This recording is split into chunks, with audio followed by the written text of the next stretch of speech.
Bonjour. Comme promis, je vous propose cette vidéo pour aller plus loin dans le partage que fut mon expérience de mort provisoire, appelée aussi expérience de mort imminente. Cette vidéo fait suite à l'émission de France 2 diffusée en juillet dernier, Les pouvoirs extraordinaires du corps humain. Au travers de cette vidéo, je tenterai de vous emmener, non pas dans mes croyances, mais dans la réalité de ce que j'ai perçu lors de ce voyage dans l'au-delà. Toutes les expériences de ce type sont différentes.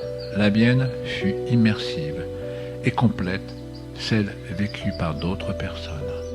Je vous parlerai de mes rencontres lors de ce voyage, mais aussi je vais essayer de vous transcrire toute la réalité de ce monde d'amour.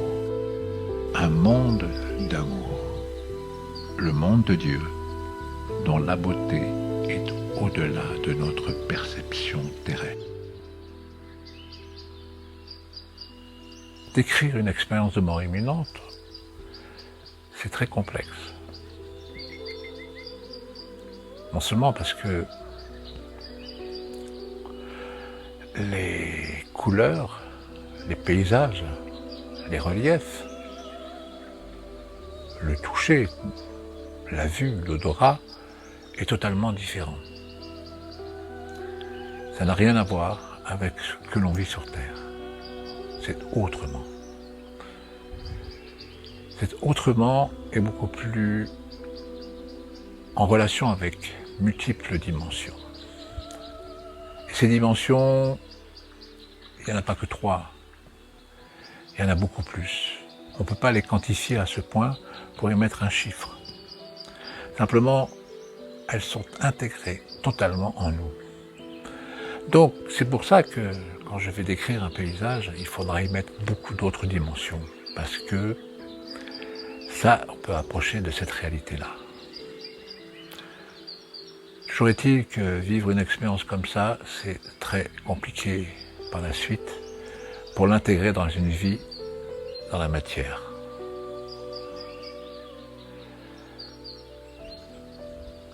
L'âme, l'énergie divine qui est en nous, est fortement impactée quand elle redescend à nouveau dans la matière. Parce que souvent, la plupart des expérienceurs ont fait un aller-retour, tout simplement, dans ce fameux tunnel qu'on a tellement décrit. Cette lumière blanche qui vous apparaît profondément lumineuse et je dirais plutôt luminescente, attire fortement la pensée intrinsèque qui est la nôtre en relation avec l'âme à ne pas redescendre dans la matière. Pourquoi ? Parce que là-haut, ailleurs, pas forcément là-haut évidemment, ailleurs, juste à côté presque, c'est dans un mode vibratoire totalement différent, où la relation avec l'autre est différente, et la relation avec nous-mêmes évidemment bien différente. Alors si vous le voulez bien, je vais reprendre le processus complet de la mort. Qu'est-ce qui se passe pendant et après? Où va-t-on? Que fait-on? Où sommes-nous de l'autre côté? Qu'est-ce qu'on aperçoit? Qu'est-ce que l'on vit? Et surtout, qu'est-ce qu'on le recherche? Alors quand c'est votre heure, l'heure fatidique, le grand départ, pour le grand voyage.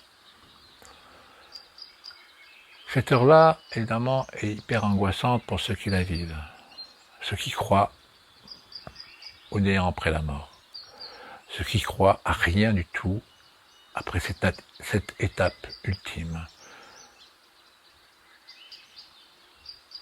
Évidemment, moi j'ai vécu cette étape-là, mais j'étais endormi. C'est un grand avantage, évidemment, puisque c'était lors d'une opération cardiaque importante, évidemment, puisqu'il s'agit d'une première européenne. Mais ça, c'est pas la question, c'est pas grave, ça. Mais néanmoins, j'étais endormi. Et le fait d'être endormi, vous ne vivez pas cet endormissement que l'on peut comparer au moment où on va s'endormir pour un sommeil réparateur. Nous le souhaitons, quand il est temps de dormir la nuit. Et là, en l'occurrence, cet endormissement était chimique. Donc c'était évidemment les produits anesthésiants qui ont permis cet endormissement. La mort, c'est autre chose. C'est comme si vous vous endormissez, évidemment, il n'y a pas de problème, et vous ne vous souvenez pas, vous ne mesurez pas le moment exact où vous vous endormissez. Et bien, pour la mort, il en va de même. C'est-à-dire que vous, doucement, vous glissez dans un état tout à fait différent, sur lequel, évidemment, c'est un état qui n'est pas du tout douloureux et qui transforme votre état intérieur à une concentration d'énergie qui est représentée dans l'âme. Et cette âme, cette énergie va se sortir de cet attachement matériel dans lequel elle a été plongée pendant toute votre vie. Cela se fait doucement, sans heurts, et cela est magnifique à vivre. Pendant ce temps-là, c'est vrai, vous allez vivre ce fameux tunnel, pour beaucoup, pas forcément pour tous, et dans ce fameux tunnel, vous allez vous sentir très très bien. Non seulement très très bien, parce que tous les sens sont mis en exergue, que ce soit la vue, l'odorat, l'ouïe, tout ce que vous entendez, c'est extraordinaire. Ce sont des sons plus que mélodieux, il n'y a pas comme comparatif, comme j'ai dit sur Terre, c'est une suite d'harmonies, ou d'harmoniques, si on peut oser dire ça, très accordées sur des mélodies extrêmement belles. Puis cette lumière qui tente, je dis tente parce qu'on a l'impression qu'elle vient vers nous ou on va vers elle. En fait, elle est présente déjà, mais elle s'amplifie au fur et à mesure que vous êtes présent dans ce tunnel. Et là, c'est magnifique, on a l'impression de pénétrer dans quelque chose d'extraordinaire. Pour moi, à cet instant-là, ça a été le plus beau jour de ma vie. C'est quelque chose que je ne connaissais pas, évidemment, mais ça a été l'explosion de l'amour, tout simplement. La puissance de l'amour qui vous pénètre, comme je le dis souvent, 100 000 mamans qui vous disent en un seul instant, je t'aime. Et là, tout devient autrement. Vous rentrez dans un espace, j'oserais bien dire, espace multidimensionnel. Il n'y a pas que la profondeur, la largeur et la hauteur. C'est bien plus que ça. Pour moi, c'était un espace, on va dire, pour catégoriser, pour y mettre un comparatif, comme une grande pièce blanche, où les murs n'existent pas, le sol n'existe pas, mais tout est blanc. Vous ne voyez pas les reliefs, tout simplement, la dimension de cette pièce. C'est tellement luminescent que ça n'éblouit pas, mais vous êtes pris dans cet éblouissement, et cet éblouissement est chargé d'amour. En fait, vous rentrez tout simplement en Dieu, tout simplement. À partir de là, le temps n'existe plus, c'est vrai. Même dans le tunnel d'ailleurs, plus rien de l'existence du temps n'est plus. Il n'y a plus cette notion-là qui lamine votre cerveau, puisque votre cerveau ne vous l'avez plus. Votre propre conscience, c'est la conscience de l'âme. Et là, vous retrouvez toutes vos mémoires d'avant. Tout ce qui a été avant votre naissance, tout ce qui a été avant de votre incorporation, tout ce qui était avant de votre incarnation. Et toutes ces mémoires, en fait, cette réalité de la vie dans laquelle vous avez vécu plusieurs fois, des allers-retours avec des récurrences qu'on ne peut même pas compter. C'est pas autant énorme qu'on peut le dire, mais il y en a quand même pas mal. Et donc tout ça, ça revient au fond de vous, comme si c'était du réel. Et c'est du réel de toute manière. Donc vous avez accès à toutes ces mémoires-là, ce que j'appelle, moi, les mémotionnels, les mémoires de l'émotion de l'âme, qui est stigmatisée, qui est gravée à jamais dans cette énergie que représente votre âme. Et là, c'est magnifique, puisque vous vous voyez de ce que vous étiez tout au début, et de ce que vous êtes devenu. Et là, vous voyez la progression extraordinaire qu'a fait votre âme au travers de la notion d'amour. Voilà. Et le mot amour, c'est la chose la plus importante à vivre de l'autre côté. Tout le reste est futile et n'existe pas. Alors, évidemment, si cette notion d'amour, vous l'aviez profondément inscrite dans votre vie au moment de votre mort, ça va être facile. Facile Qu'est-ce que ça veut dire facile dans un monde où évidemment il n'y a pas de contraintes? Facile parce que vous n'êtes pas évidemment confronté à vos erreurs de votre vie passée, juste la dernière. Et c'est pour ça qu'on revisite un peu, en forme panoramique, holographique, puisque vous vous voyez vous-même à l'extérieur de vous-même, de façon dont la vie vous a mené, vous avez mené votre vie, à la confrontation de à peu près trois interrogations qui est: qu'as-tu fait de l'amour? Qu'as-tu fait de l'amour de toi? Et qu'as-tu fait, de l'amour de l'autre? On pense que c'est facile à répondre, comme ça, brutalement. Moi, oui, j'ai été sympa, j'ai aimé les gens, j'ai fait beaucoup de choses pour les gens. Enfin bref, dans ma vie terrestre, je me suis préoccupé de moi, donc je me suis aimé.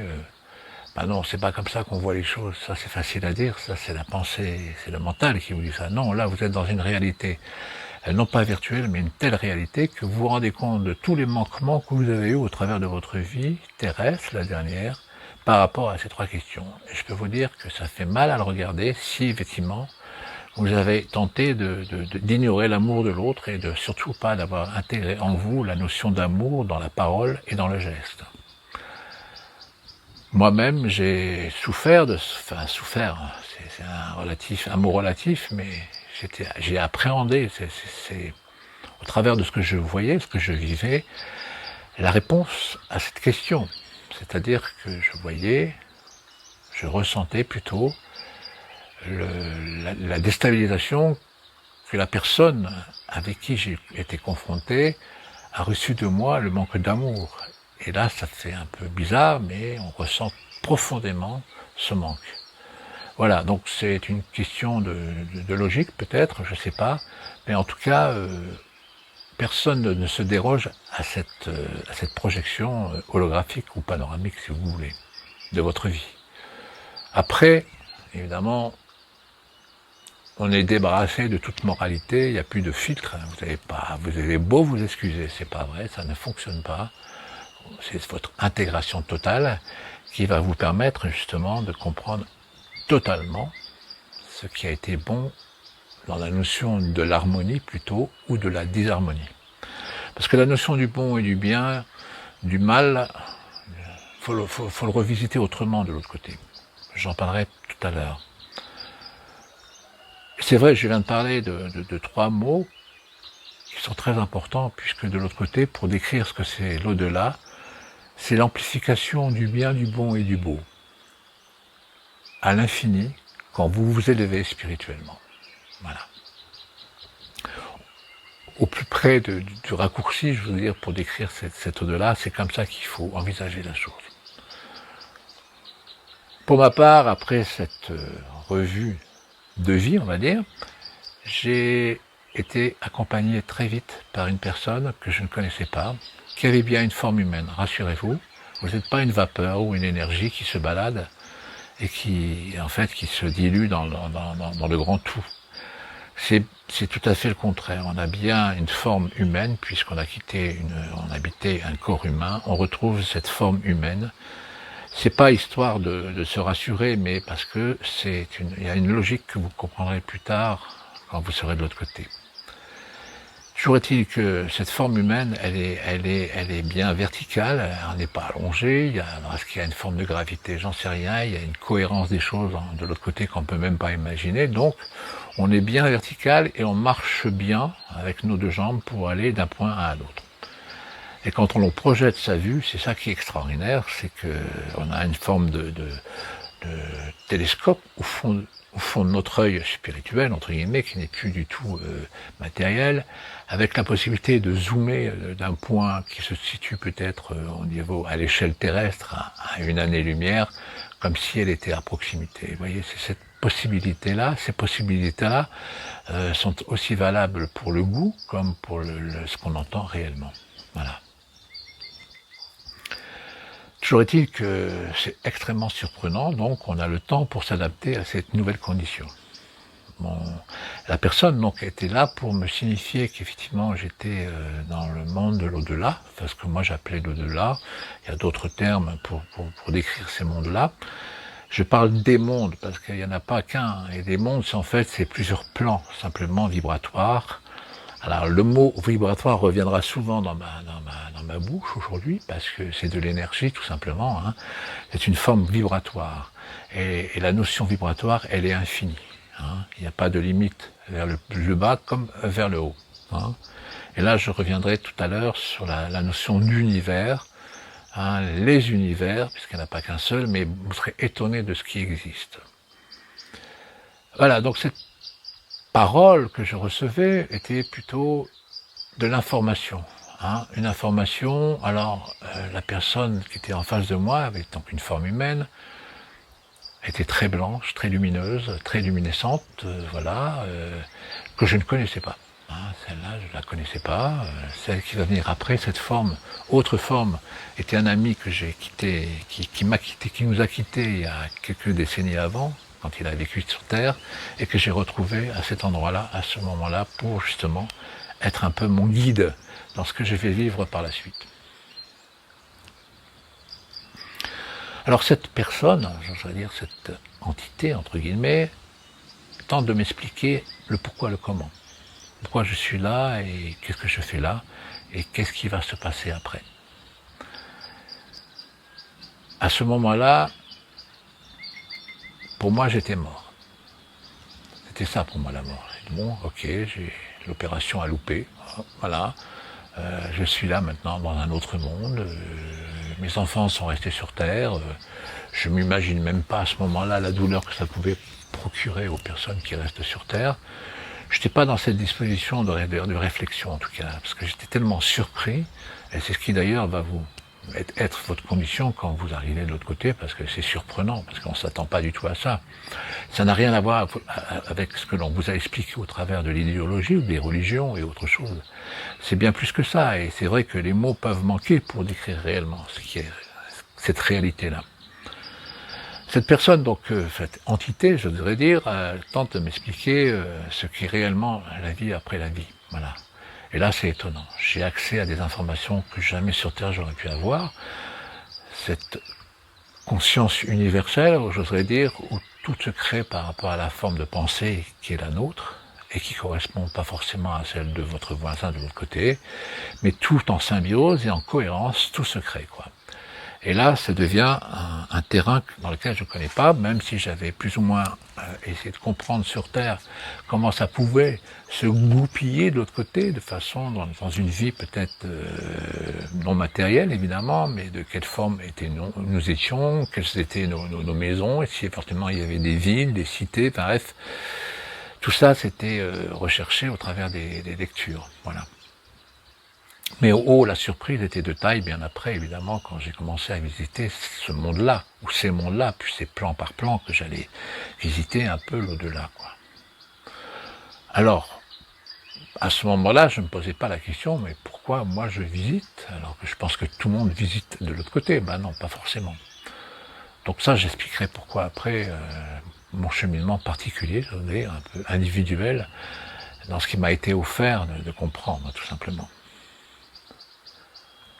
Donc cette personne me parle de conscience universelle, de l'universalité et le désir absolu de l'amour, de créer et de faire. Voilà.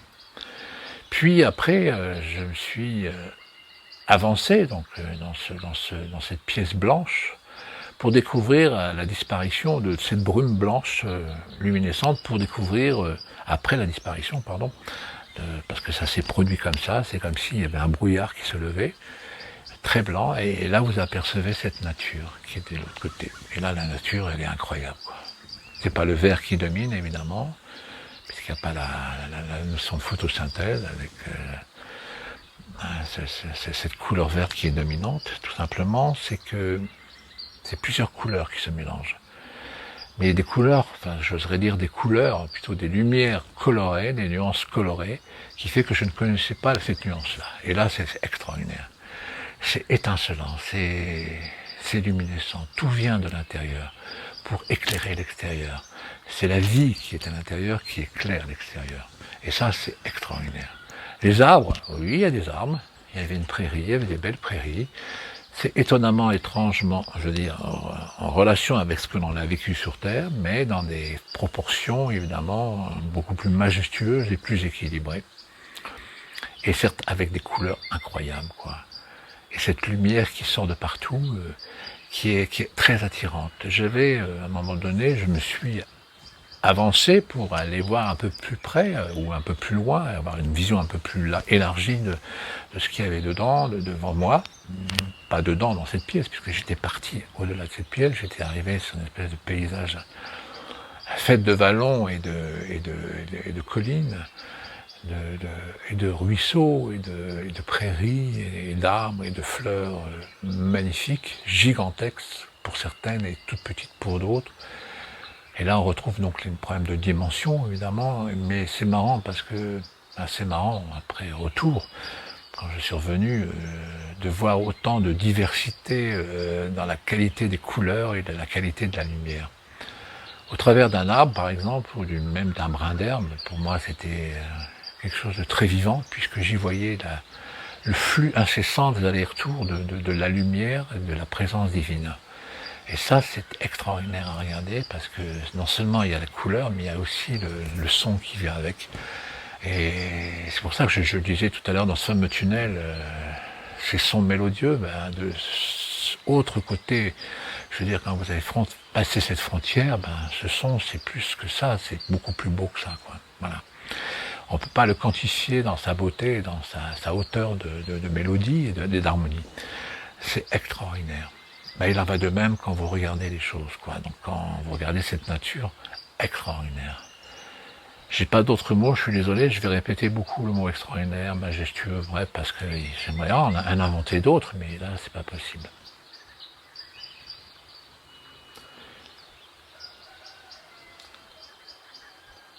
Et est-ce qu'il existe un ciel avec des nuages, par exemple, ou un ciel étoilé de nuit, par exemple? Des nuages, j'en ai pas vu, mais j'ai vu un ciel étoilé de jour, c'est étonnant.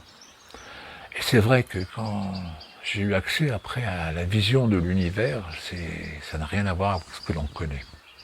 Puisque là, on n'est plus dans le passé. C'est vrai que quand vous regardez les étoiles, vous regardez le passé. Là, on est dans le présent permanent. Et ça change totalement. Ça veut dire que la vue sur Terre que l'on peut voir à travers des lunettes, ou des télescopes, pardon, peut devenir une réalité si vous vous projetez au plus loin possible. Mais dans la proximité, c'est que du faux. Pas dans notre proximité immédiate, au niveau de notre système solaire, mais bien au-delà. Et plus vous vous éloignez, et plus cette proximité... non, je me suis trompé là, pardon. C'est plutôt l'inverse. Quand, sur Terre, vous regardez cet univers, qui est le vôtre, qui est le nôtre, on le voit noir, évidemment. On voit des points lumineux qui représentent, soi-disant, des étoiles. Mais en fait, c'est ça que vous voyez, c'est la projection du passé que vous voyez. Mais de l'autre côté, quand vous regardez l'univers, c'est du présent, donc c'est de la réalité, mais en plus, il n'est pas noir, il est extrêmement lumineux, et il y a beaucoup de synergie, d'échanges entre toutes les planètes, et voir toutes les galaxies, et voir toutes les amas de galaxies, et ainsi de suite, et au-delà des univers. Voilà, c'est impressionnant de voir cet échange énergétique incroyable, une beauté absolue, parce que c'est pareil quand vous regardez le brin d'herbe et que vous regardez une étoile qui brille vraiment, elle vous envoie plein de choses, quoi. Elle vous envoie de l'information. Donc c'est ça en fait. C'est toute une question d'information. Quand je regardais le brin d'herbe, cet arbre, avec cette luminescence à l'intérieur, je recevais de l'information. Et dans cette information, il y a la notion de l'amour, quoi. Voilà. Et donc quand je me suis mis à marcher sur cette herbe pour aller voir cet arbre, je recevais la quantification de l'amour que cette herbe avait pour moi. Et ça, c'est extraordinaire. C'est un bien-être qui vous met en jouissance permanente dans ce que vous regardez, ce que vous ressentez, ce que vous sentez, ce que vous entendez, pardon. Voilà. Tout ça, c'est harmonieux. Voilà la nature de l'autre côté, en gros. Hein, je ne vais pas rentrer dans les détails parce que là, ça serait un peu plus compliqué et plus long surtout. Puis est arrivé 3 personnages de forme humaine, encore de nouveau, il n'y a pas de problème. Avec, alors j'ai pas fait très attention à la tenue vestimentaire dans laquelle on est. C'est quand même très lumineux ce que l'on perçoit de nous-mêmes. C'est comme si c'est une texture tissulaire, j'oserais dire, mais lumineuse. Hein. Mais on pénètre pas, on met pas la main, on passe pas la main à travers un corps de toute manière. On est sur le même taux vibratoire, donc on ne peut pas. Et c'est bien consistant. C'est bien consistant. De toute manière, c'est ce qui a été pour les demeures que je vais décrire après, mais aussi le mobilier qui existe dans ces demeures et toutes ces cités qui existent au travers de ces plans vibratoires qui sont dans le domaine de l'extraordinaire. Voilà. Hein. Et donc ces 3 personnages, viennent vers moi. Donc il y a un déplacement, là vous vous rendez compte qu'il y a un déplacement, hein, c'est pas on flotte pas, hein, on marche, ils se sont venus, je les ai vus marcher. Donc ils viennent vers moi et me signifient le pourquoi du comment, pourquoi je suis là. Et dans l'un des 3, je reconnais quelqu'un que j'aimais beaucoup sur Terre, qui était un ami intime, avec qui j'avais échangé énormément sur la vie, sur plein de choses, sur les appartenances philosophiques, on va dire, sur ce que moi j'espérais trouver au travers de la philosophie et de la spiritualité. C'était pas un maître pour moi, mais c'était plutôt un enseignant. Voilà. Et Baudouin, donc c'est son prénom, était là, présent, face à moi, et je l'ai reconnu dans le regard. Dans le regard et dans ce qu'il a projeté au travers de son regard. Tout l'amour que j'avais pour moi, c'était extraordinaire. Et ça a été étonnant, puisque ça a été un moment délicieux de rencontre. C'est comme si vous retrouvez... au bout de tant d'années, quelqu'un que vous avez perdu et que vous avez aimé profondément. C'est à ce moment-là où se passe cette symbiose d'harmonie, d'amour qui est chargée d'informations. Voilà. Et cette information me signifiait, au travers de Baudouin, par la pensée, puisqu'on projette la pensée, qu'en fait j'étais pas mort. C'est le premier qui m'a annoncé cette, pour moi, une aberration, puisque j'étais mort. Être dans l'au-delà, ça veut dire qu'on est mort. Enfin, cette notion humaine de la mort, tout simplement. Pour les croyants, pour ceux qui croient à quelque chose après la vie. Quelle surprise! Alors si je suis pas mort, mais qu'est-ce que je fais là, quoi? Exactement, dans cette beauté absolue. Ça n'a pas été, la réponse n'a pas été simple à comprendre après, puisque il me disait, enfin au travers de sa pensée, qu'il y avait parfois certaines obligations, permettre à certaines personnes de favoriser par rapport à d'autres cette notion de non-mort dans l'au-delà. Je schématise comme ça parce qu'il a employé d'autres mots. Vous savez, dans la pensée, il n'y a pas forcément la grammaire que l'on connaît, la grammaire française, il y a bien plus que ça. Et ces autres mots, je ne peux pas les traduire en français, quoi. Hein. Cette pensée d'amour, quoi, qui a été traduite au niveau de l'information, elle comprend évidemment de l'information dans laquelle vous comprenez. Et cette compréhension, elle n'est pas forcément liée à ce que vous avez appris au niveau de la langue. C'est bien plus que ça. Voilà. Donc, au travers de ces mots inconnus, j'ai compris pourquoi le comment. Et il m'a dit, on va profiter de cette opportunité-là, donc ça c'est la traduction que je fais, pour aller appréhender ce que tu appelles l'au-delà, ou ce que nous appelons tous l'au-delà, ou l'après-vie, le grand tout, enfin bref, tous les qualificatifs dans toutes les langues. Pour eux, ils appellent ça autrement, et j'ai pas retenu ce nom-là, c'est tout à fait un mot que je ne connais pas, enfin bref, j'ai plus cette mémoire de mots-là. Et nous sommes donc partis, alors là c'est marrant parce que c'est pas parti d'un point à l'autre en marchant d'un point à l'autre, on a transgressé, vous savez, la notion dimensionnelle pour faire apparaître une autre dimension beaucoup plus, vibratoirement beaucoup plus basse. Et c'est là que j'ai compris que nous étions dans ce qu'on appelle arrivés à l'orée d'un taux vibratoire extrêmement bas, très très bas. Et là, les choses ont changé. Enfin, c'est quoi les choses? Les paysages, la relation avec ce que je voyais, la compréhension de ce que je voyais. J'avais l'impression d'être dans une bulle lumineuse protectrice. En fixant les limites d'ailleurs, je voyais les limites de ça, mais au travers de cette bulle, je voyais tout ce qui se déroulait devant moi, c'était comme une protection. Et là, Baudouin me dit, ici c'est le bas astral, vous appelez ça le bas astral, les enfers et tout ça. Effectivement, là j'avais du mal à percevoir parce que il n'y a plus cette notion tridimensionnelle. On a l'impression qu'on est dans 2 dimensions et une autre que je ne connaissais pas. C'est très bizarre à vivre et à regarder. Pourquoi à regarder? Parce que ça fait mal. Et à vivre parce que l'on le ressent. On le ressent de la proximité. Et ça, c'est compliqué. Et ça a été très compliqué pendant toute la durée, la notion durée, pardon, entre guillemets, puisque le temps n'existe pas, dans cette présence qui était la nôtre au travers de ces énergies extrêmement noires et vibratoirement parlant, très basses. Donc cette notion d'enfer, je vais la revisiter à ma façon, c'est vous décrire tel que je l'ai compris ou tel que je l'ai perçu, tout simplement.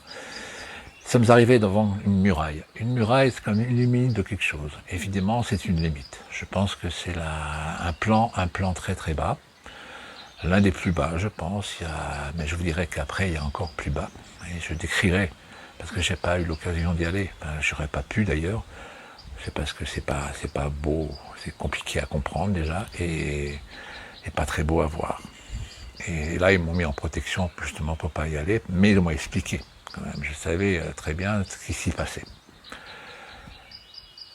Toujours est-il que cette muraille était là, comme une frontière avec une espèce marron, alors de couleur marron luisante, comme si elle dégoulinait de tout son long, de très haut niveau. Je ne voyais pas la limite vers le haut, et non pas la limite vers la largeur, tout simplement. C'était quelque chose de mouvant, qui était toujours en mouvement, c'est-à-dire, on dirait, j'ai l'impression que ça vivait quelque chose. Et de là sortaient des choses, je mets des choses parce que j'ai pas d'autres mots, des espèces de fumées noires, de vapeurs noires, extrêmement magnétisantes, qui rentrent et qui ressortent à n'en plus finir, qui transportent en elles une espèce de magnétisme terrible de méchanceté et de noirceur, avec des espèces de têtes engluées dans cette muraille. Je voyais par moments des gens qui étaient des personnes, des âmes tout simplement, qui étaient englués là-dedans avec des cris et prononçaient des mots. Ils me voyaient pas, j'étais pas visible pour eux, j'expliquerai après. Mais peut-être qu'ils me ressentaient, ils ressentaient la présence certainement de quelque chose qui les dégoûtait. Je devais les dégoûter, comme mes 3 compagnons étaient là pour les dégoûter, certainement. C'était rémanent de toute manière. Donc nous, on transportait des énergies belles et eux des énergies noires. Donc c'est vrai qu'il y avait une dualité qui se mettait en route et il exprimait cette dualité. Toujours est-il que moi j'étais impacté par cette méchanceté, cette noirceur et cette haine absolue, quoi. Et j'en souffrais. Donc très vite, on a traversé cette muraille par une faille que je ne sais pas comment ça s'est produit, je ne me souviens plus, mais on s'est retrouvé sur un autre terrain, de l'autre côté, j'oserais dire.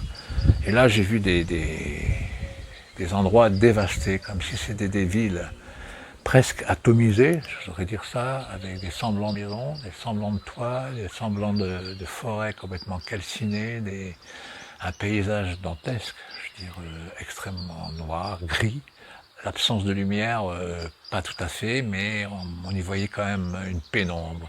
Et dans cette pénombre, j'ai aperçu furtivement, parce que c'était très furtif, des présences, j'oserais dire maraudeuses, qui viennent collecter de je sais pas quoi, mais c'était hideux à voir. C'est plus la forme de monstre que la forme humaine.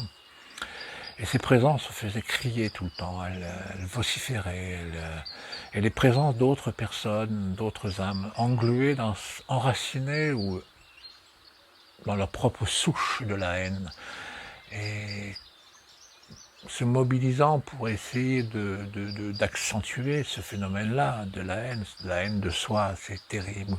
Je ne peux expliquer que comme ça, cette façon de vivre dans ce monde-là, quoi.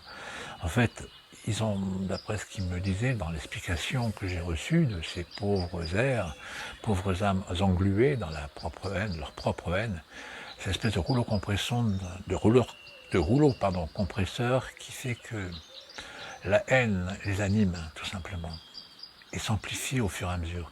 Elles revivent inlassablement tout ce qu'elles ont vécu dans leur vie passée, mais aussi les vies d'avant, quoi. Ces pauvres âmes, complètement dénudées d'amour, se retrouvent face à ce qu'elles ont fait aux personnes qu'elles ont soi-disant aimées, quoi. Et il en va de même pour les fameux grands de ce monde, vous savez, ceux qui ont des pouvoirs absolus sur l'autre et qui fomentent des guerres, la haine de l'autre au travers de l'ordre pour tuer, tout simplement. Il en va de même de ces anciens responsables gouvernementaux, ces rois, ces reines, ces présidents, ces directeurs, ces chefs de cabinet, ces ministres, ces cardinaux, et parfois ces prêtres, vous voyez, ces imams. Il y en a pour toutes les religions, là. Il y en a pour tout ça. Les voir à ce moment-là englués dans leur propre âme, isolés d'une force absolue puisqu'ils se croient dans le néant, mais en ressentant qu'il y a une présence autour d'eux et qu'ils ne pourront jamais la voir ou la comprendre et ou la toucher. Donc englués dans quelque chose aveugle de eux-mêmes par rapport à un néant absolu, quoi. Alors que c'est pas forcément le néant, puisque moi j'y voyais quelque chose, j'y voyais donc ces gens, c'est englués dans ce qu'ils étaient, dans les cris, dans des voix absolument néfastes et diaboliques, c'est infernal, quoi. C'est les enfers tels que je m'y attendais pas, il n'y a pas le feu qui brûle là, le feu est intérieur, je pense que c'est ça en fait, c'est un feu qui brûle incessamment. Et puis, ce qu'il y a de beau en même temps et d'éclatant, au travers de ce que je voyais, et ça c'était rassurant, c'est qu'il y avait des âmes aguerries qui étaient là, auprès d'eux, pour profiter de l'occasion ultime qui leur serait donnée de pouvoir dessoucher ces âmes en perdition. Vous savez, à un moment donné, je pense que, au travers de ce qu'elles vivent, inlassablement, pas forcément éternellement, parce que là, je trouve que j'ai pas vu des âmes prisonnières éternellement. Il y a un moment donné, il y a une délivrance de quelque chose. Alors c'est en deux parties, c'est en deux fois ou sur deux directions. Bon, j'en parlerai après. Mais en tout cas, j'en parlais de la première maintenant, et c'est effectivement la réflexion de se dire, pour ces âmes en perdition, de dire, mais qu'est-ce que je fais là, quoi? Je ressens à l'extérieur de moi quelque chose qui est vivant, qui est pas palpable, mais qui est vivant, mais que je ne vois pas, et que je n'entends pas, mais je le ressens. Qu'est-ce que je fais là? Alors si tout le monde est comme ça, mais qu'est-ce qui s'est passé pour qu'on est tous comme ça, quoi? Et là, c'est simplement la petite faille dans le rouleau compresseur qui va permettre à l'âme aguerrie, comme j'ai parlé tout à l'heure, qui est là spécialisée justement pour extraire de cette noirceur ces âmes en perdition.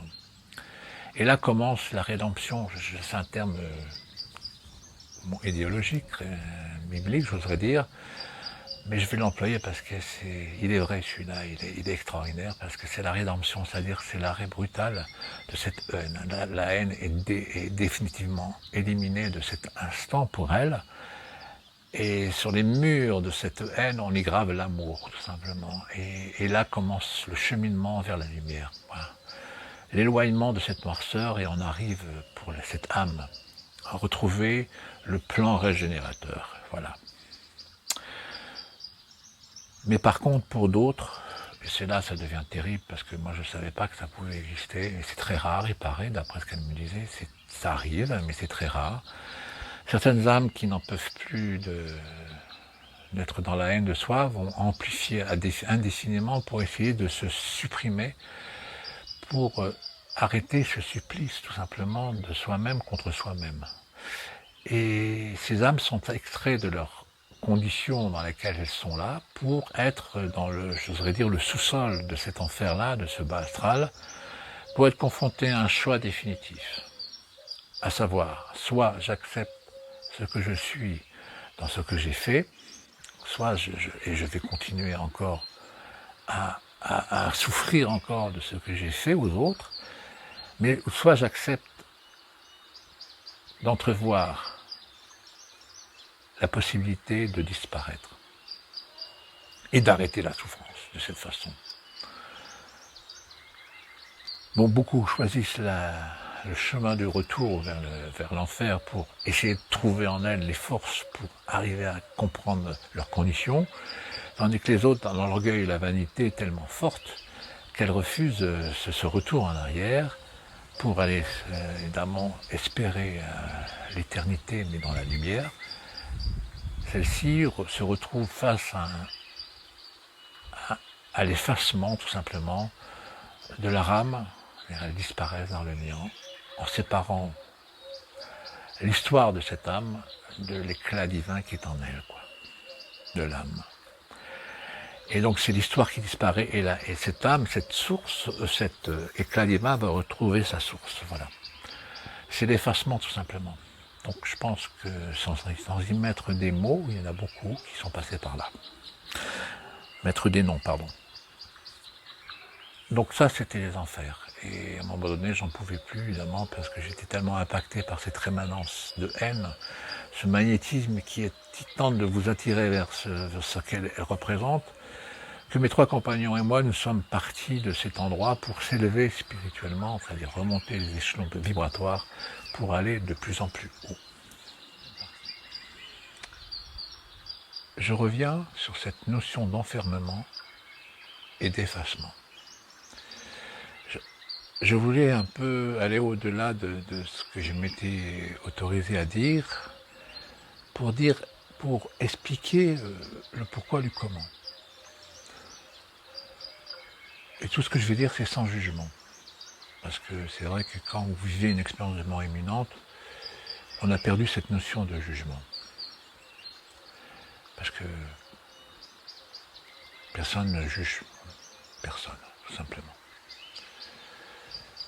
Mais néanmoins, je voudrais quand même revenir là-dessus parce que ça concerne quand même aujourd'hui beaucoup de gens. C'est pour ça qu'il me disait un jour, là-haut, quand j'ai reçu un message de là-haut, que les enfers vont se remplir. Je ne comprenais pas pourquoi. Mais je me rends compte qu'aujourd'hui, effectivement, c'est le cas. Et ça va être le cas, en tout cas. Le message est très important pour les décideurs, pour ces gouvernants, ceux qui nous dirigent, ceux qui ordonnent, ceux qui font et ceux qui défont. Pour les chefs d'État, pour les gouvernants, ceux qui sont à la tête d'un État et qui ordonnent et qui ordrent, par ordre, la direction de la société dans laquelle on est aujourd'hui. La société française ou américaine ou anglaise, allemande et compagnie, doivent se préoccuper réellement de ce qu'ils disent et ce qu'ils pensent. Parce que ce qui se passe aujourd'hui est une affaire de démons. C'est démoniaque et infernal. Vous avez mis en place un système d'oppression qui annihilie l'amour en la personne qui est oppressée.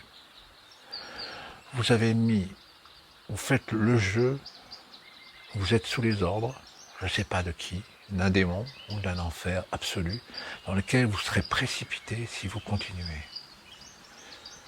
Il n'y aura point de rédemption pour vous, je peux vous le dire. Ce que vous avez fait, mis en place depuis plusieurs années, c'est inadmissible au regard de Dieu, au regard du divin et au regard de toutes ces âmes qui sont dans l'au-delà.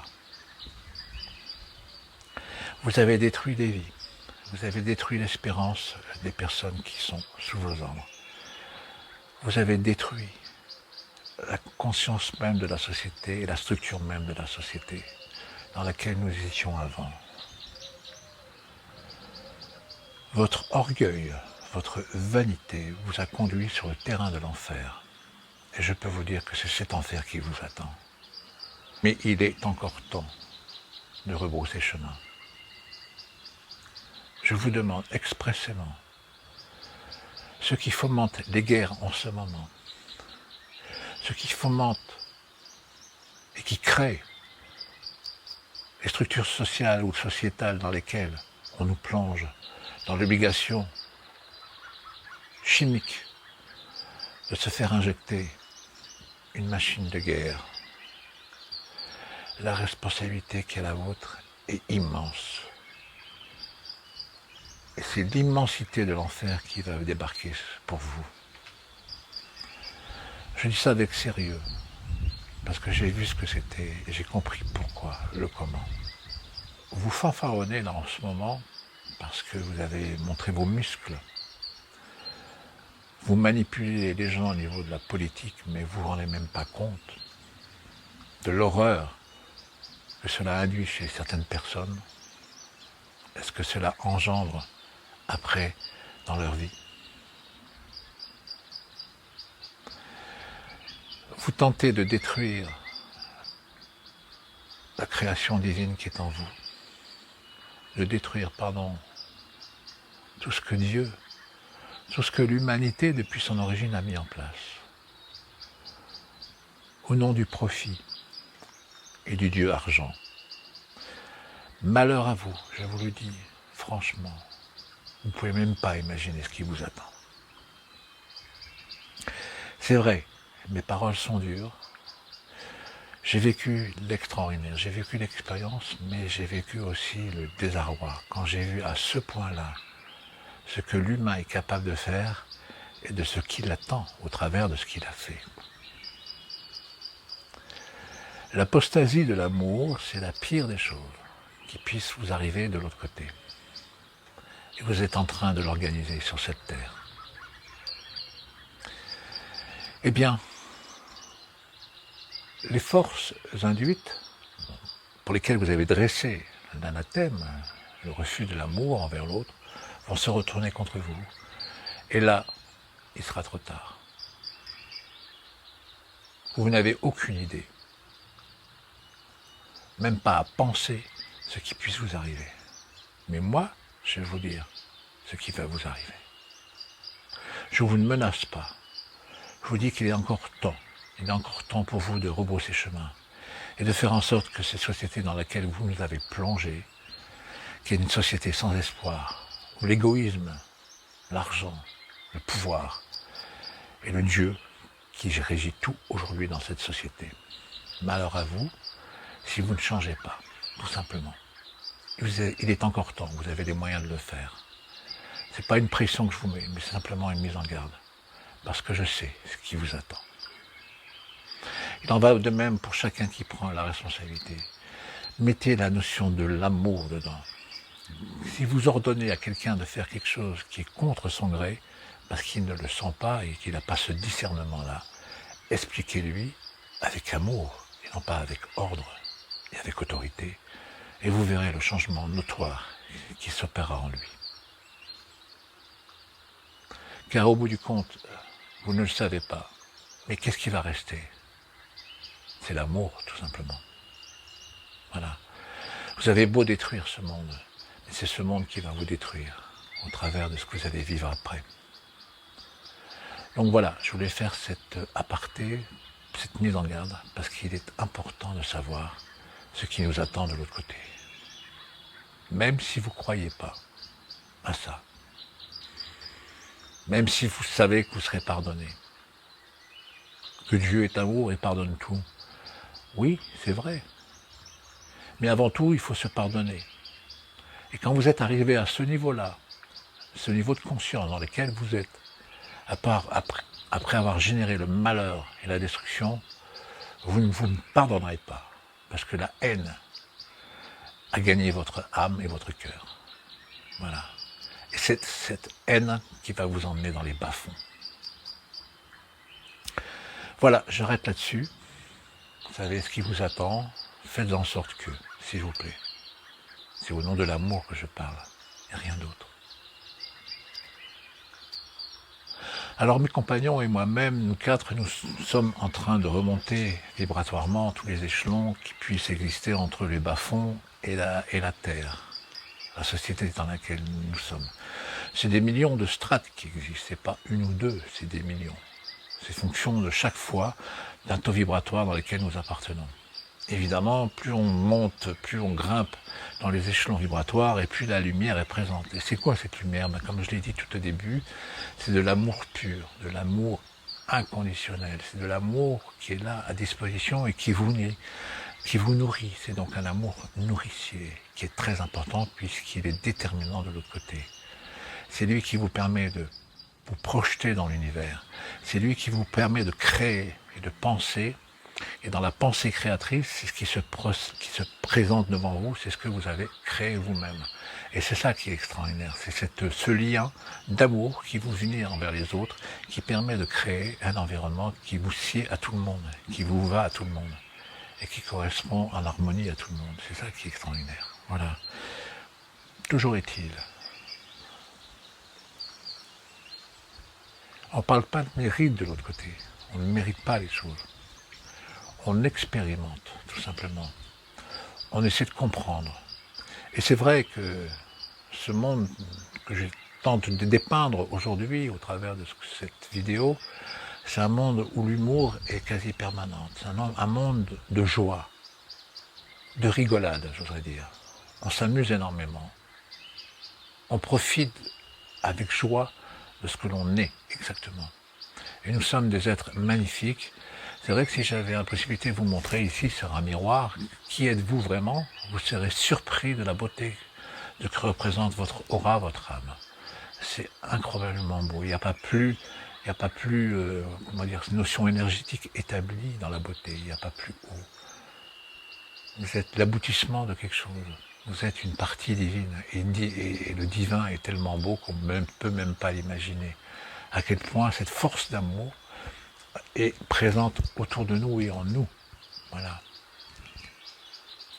Donc tous les strates qui existent dans cet univers, dans ce monde dans lequel nous sommes, représentent le niveau spirituel dans lequel vous êtes, en accord, en harmonie tout simplement. Qui peut le plus, peut le moins. Ça veut dire que vous pouvez vous amuser, je parle d'amusement là, et vrai, à descendre dans les strates inférieures, histoire d'aller aider certaines personnes qui sont en difficulté, puisque c'est plutôt vers le bas qu'on est en difficulté et non vers le haut. Et vous allez prendre plaisir justement à aider ces gens-là. Et ça va être quelque chose qui va vous nourrir. Nourrir profondément parce que ça va quantifier en vous cette notion d'amour. Et c'est ce qui va vous permettre justement de vous élever encore plus dans les strates. Et vous savez que c'est l'infini qui se présente vers le haut. C'est infini. Il n'y a pas de finitude là-haut. C'est plutôt de l'infinitude qu'il y a. Et ça, c'est extraordinaire. Et on ne peut même pas imaginer ce que représente cette infinitude. On n'a pas accès à ça.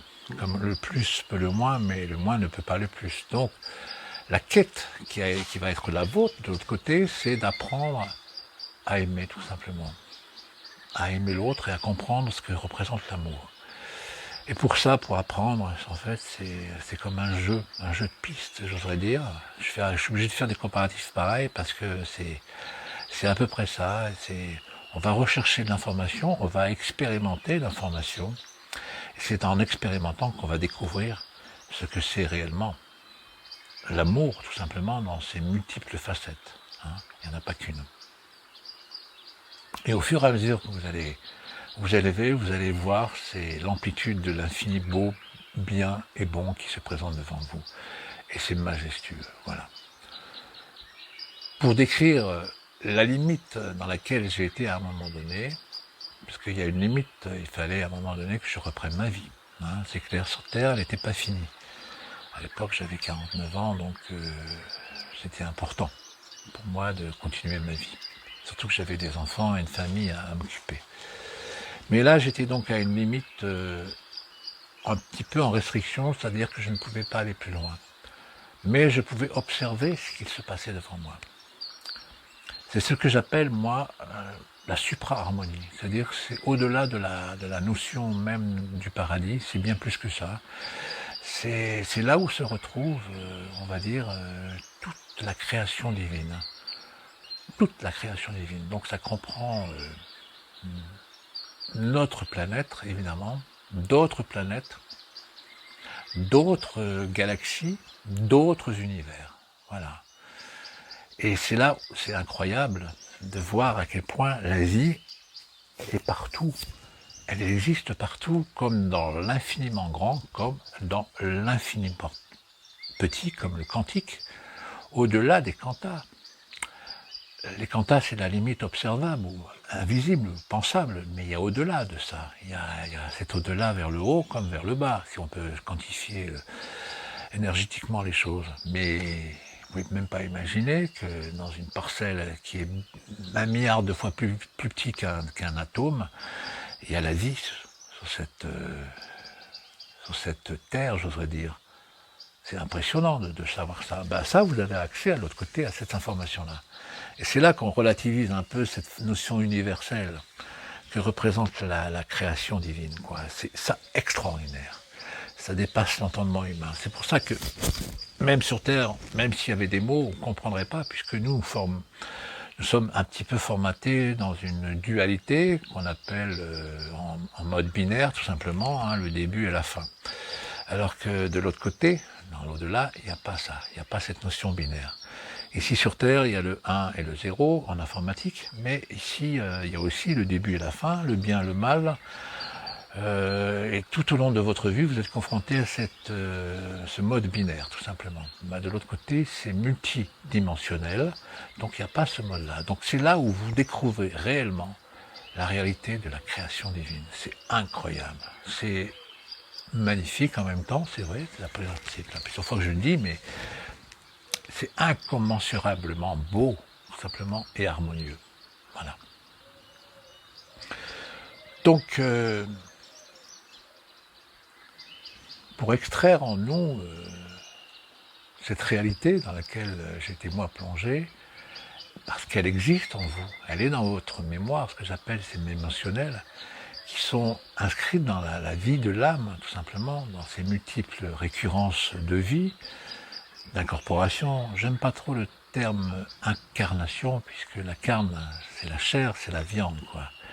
Et souvent, c'est dans la définition des dictionnaires Larousse et autres, la carne, c'est de la mauvaise viande, de mauvaise qualité. Donc ça me gêne un peu. Voilà, donc c'est pour ça que je dis plutôt incorporation. Et c'est beaucoup mieux puisqu'on fera un corps de matière et on va se défaire de ce corps de matière au niveau de la mort. Donc voilà, je vais maintenant revenir sur cet instant de la mort qui nous attend tous, parce que c'est vrai, c'est important, puisque c'est la finalité d'une vie matérielle pour recommencer un renouveau, une apocalypse, tout simplement, de quelque chose qu'on a déjà vécu mais qu'on retrouve. Voilà. Et qui est extraordinaire. Et qui sera, comme moi, été le plus beau jour de votre vie, évidemment. En comparaison de ce que vous avez vécu sur Terre. Donc cet instant de mourir, et moi je l'ai vécu non seulement dans ce que j'ai pas eu cette chance de me sentir partir, je me suis senti partir avant, mais je l'ai vécu au travers des gens que j'ai accompagnés dans la mort, quand j'étais intégré à l'association Jalmalve, où j'étais accompagnant de personnes en fin de vie. Et j'ai assisté en tant que assistant, je dirais, à mourir, les gens qui étaient là face à moi. Et j'ai vécu des choses extraordinaires, parce que, comme si je partageais leur propre mort, j'ai même réussi à accompagner ses propres âmes dans leur cheminement dans le fameux tunnel, quoi. Voilà. Et ça, c'est extraordinaire, et surtout pour les familles qui étaient là présentes, c'était très important pour eux de vivre cet instant de mourir pour la personne que l'on a aimé le plus, sa maman ou son papa. Et ces moments de tristesse étaient transformés, je dirais pas en joie, c'est pas vrai, mais d'accompagnement, d'acceptation, plutôt le terme plus vrai, voilà. Ils acceptaient que leur maman ou leur papa partaient dans un autre monde, puisque évidemment le travail avait été fait en amont, à savoir que j'assistais ces personnes, mais je parlais aussi de ce que j'avais vécu au travers de la mort. Donc c'est vrai que toutes ces personnes étaient là, prêts au départ, candidats au départ plutôt, acceptaient de mourir dans ces conditions-là. Et c'est vrai que ils avaient plus peur de mourir, quoi, plus peur de la mort. C'était pour eux peut-être beaucoup une délivrance, parce qu'il y avait quand même la souffrance physique qui était là. Mais sachez qu'au moment de mourir, il n'y a plus du tout la souffrance, il n'y a plus rien du tout. Il n'y a plus rien, il y a un état de bien-être extraordinaire. Et ça permet justement à l'âme de se recentrer pour accepter cet état final pour aller dans ce tunnel ou carrément dans cette lumière pour certains et recevoir un dû d'amour qui est extraordinaire. Voilà. Et après commence le cheminement de l'autre côté. Alors ce cheminement, il n'est pas comme moi je l'ai vécu, puisque moi j'étais un visiteur. Il y a ce qu'on appelle, moi j'appelle un mode de régénération plutôt, qui est très important et qui est attendu pour tout le monde de toute manière. On ne passe pas d'un monde à l'autre comme ça d'un seul coup. Hein. Il faut prendre le temps justement d'accepter d'être parti pour certains, parce que c'est vrai qu'on laisse des gens vivants sur Terre et qu'est-ce qu'ils vont devenir sans nous, pour les parents par exemple, par rapport à un enfant, c'est compliqué. Donc il y a un mode régénératif qui est très important, qui va permettre d'accepter cet état-là, ce nouvel état, et de croire à la possibilité, dans l'espoir de quelque chose de mieux après. Hein. Donc, ce lieu transitoire, tout simplement, est obligatoire pour tous. Alors, évidemment, ceux qui ont fait de leur vie un moteur de haine, ils ne passent pas par cet état-là. Ils sont précipités directement dans les abîmes et dans le bas astral avec une force absolue, et je peux vous dire que c'est terrible pour eux.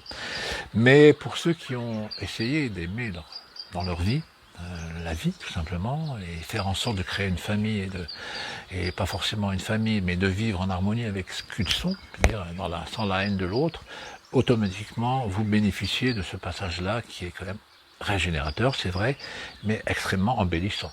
Vous allez vous embellir au fur et à mesure que vous allez avancer dans cette période transitoire. Et à un moment donné, vous allez retourner, vous allez retrouver votre plante vibratoire. Vous allez retrouver vos demeures. Vous allez retrouver vos cités. J'appelle des cités, pas des villes, mais parce que c'est des cités tellement belles. On ne peut pas dire des villes belles, mais le mot cité va mieux avec la beauté, quoi. Donc du coup, ces cités sont une beauté absolue. Elles sont composées de multiples demeures qui sont à l'image des gens qui les occupent. Alors, qu'est-ce qui occupe ces demeures ?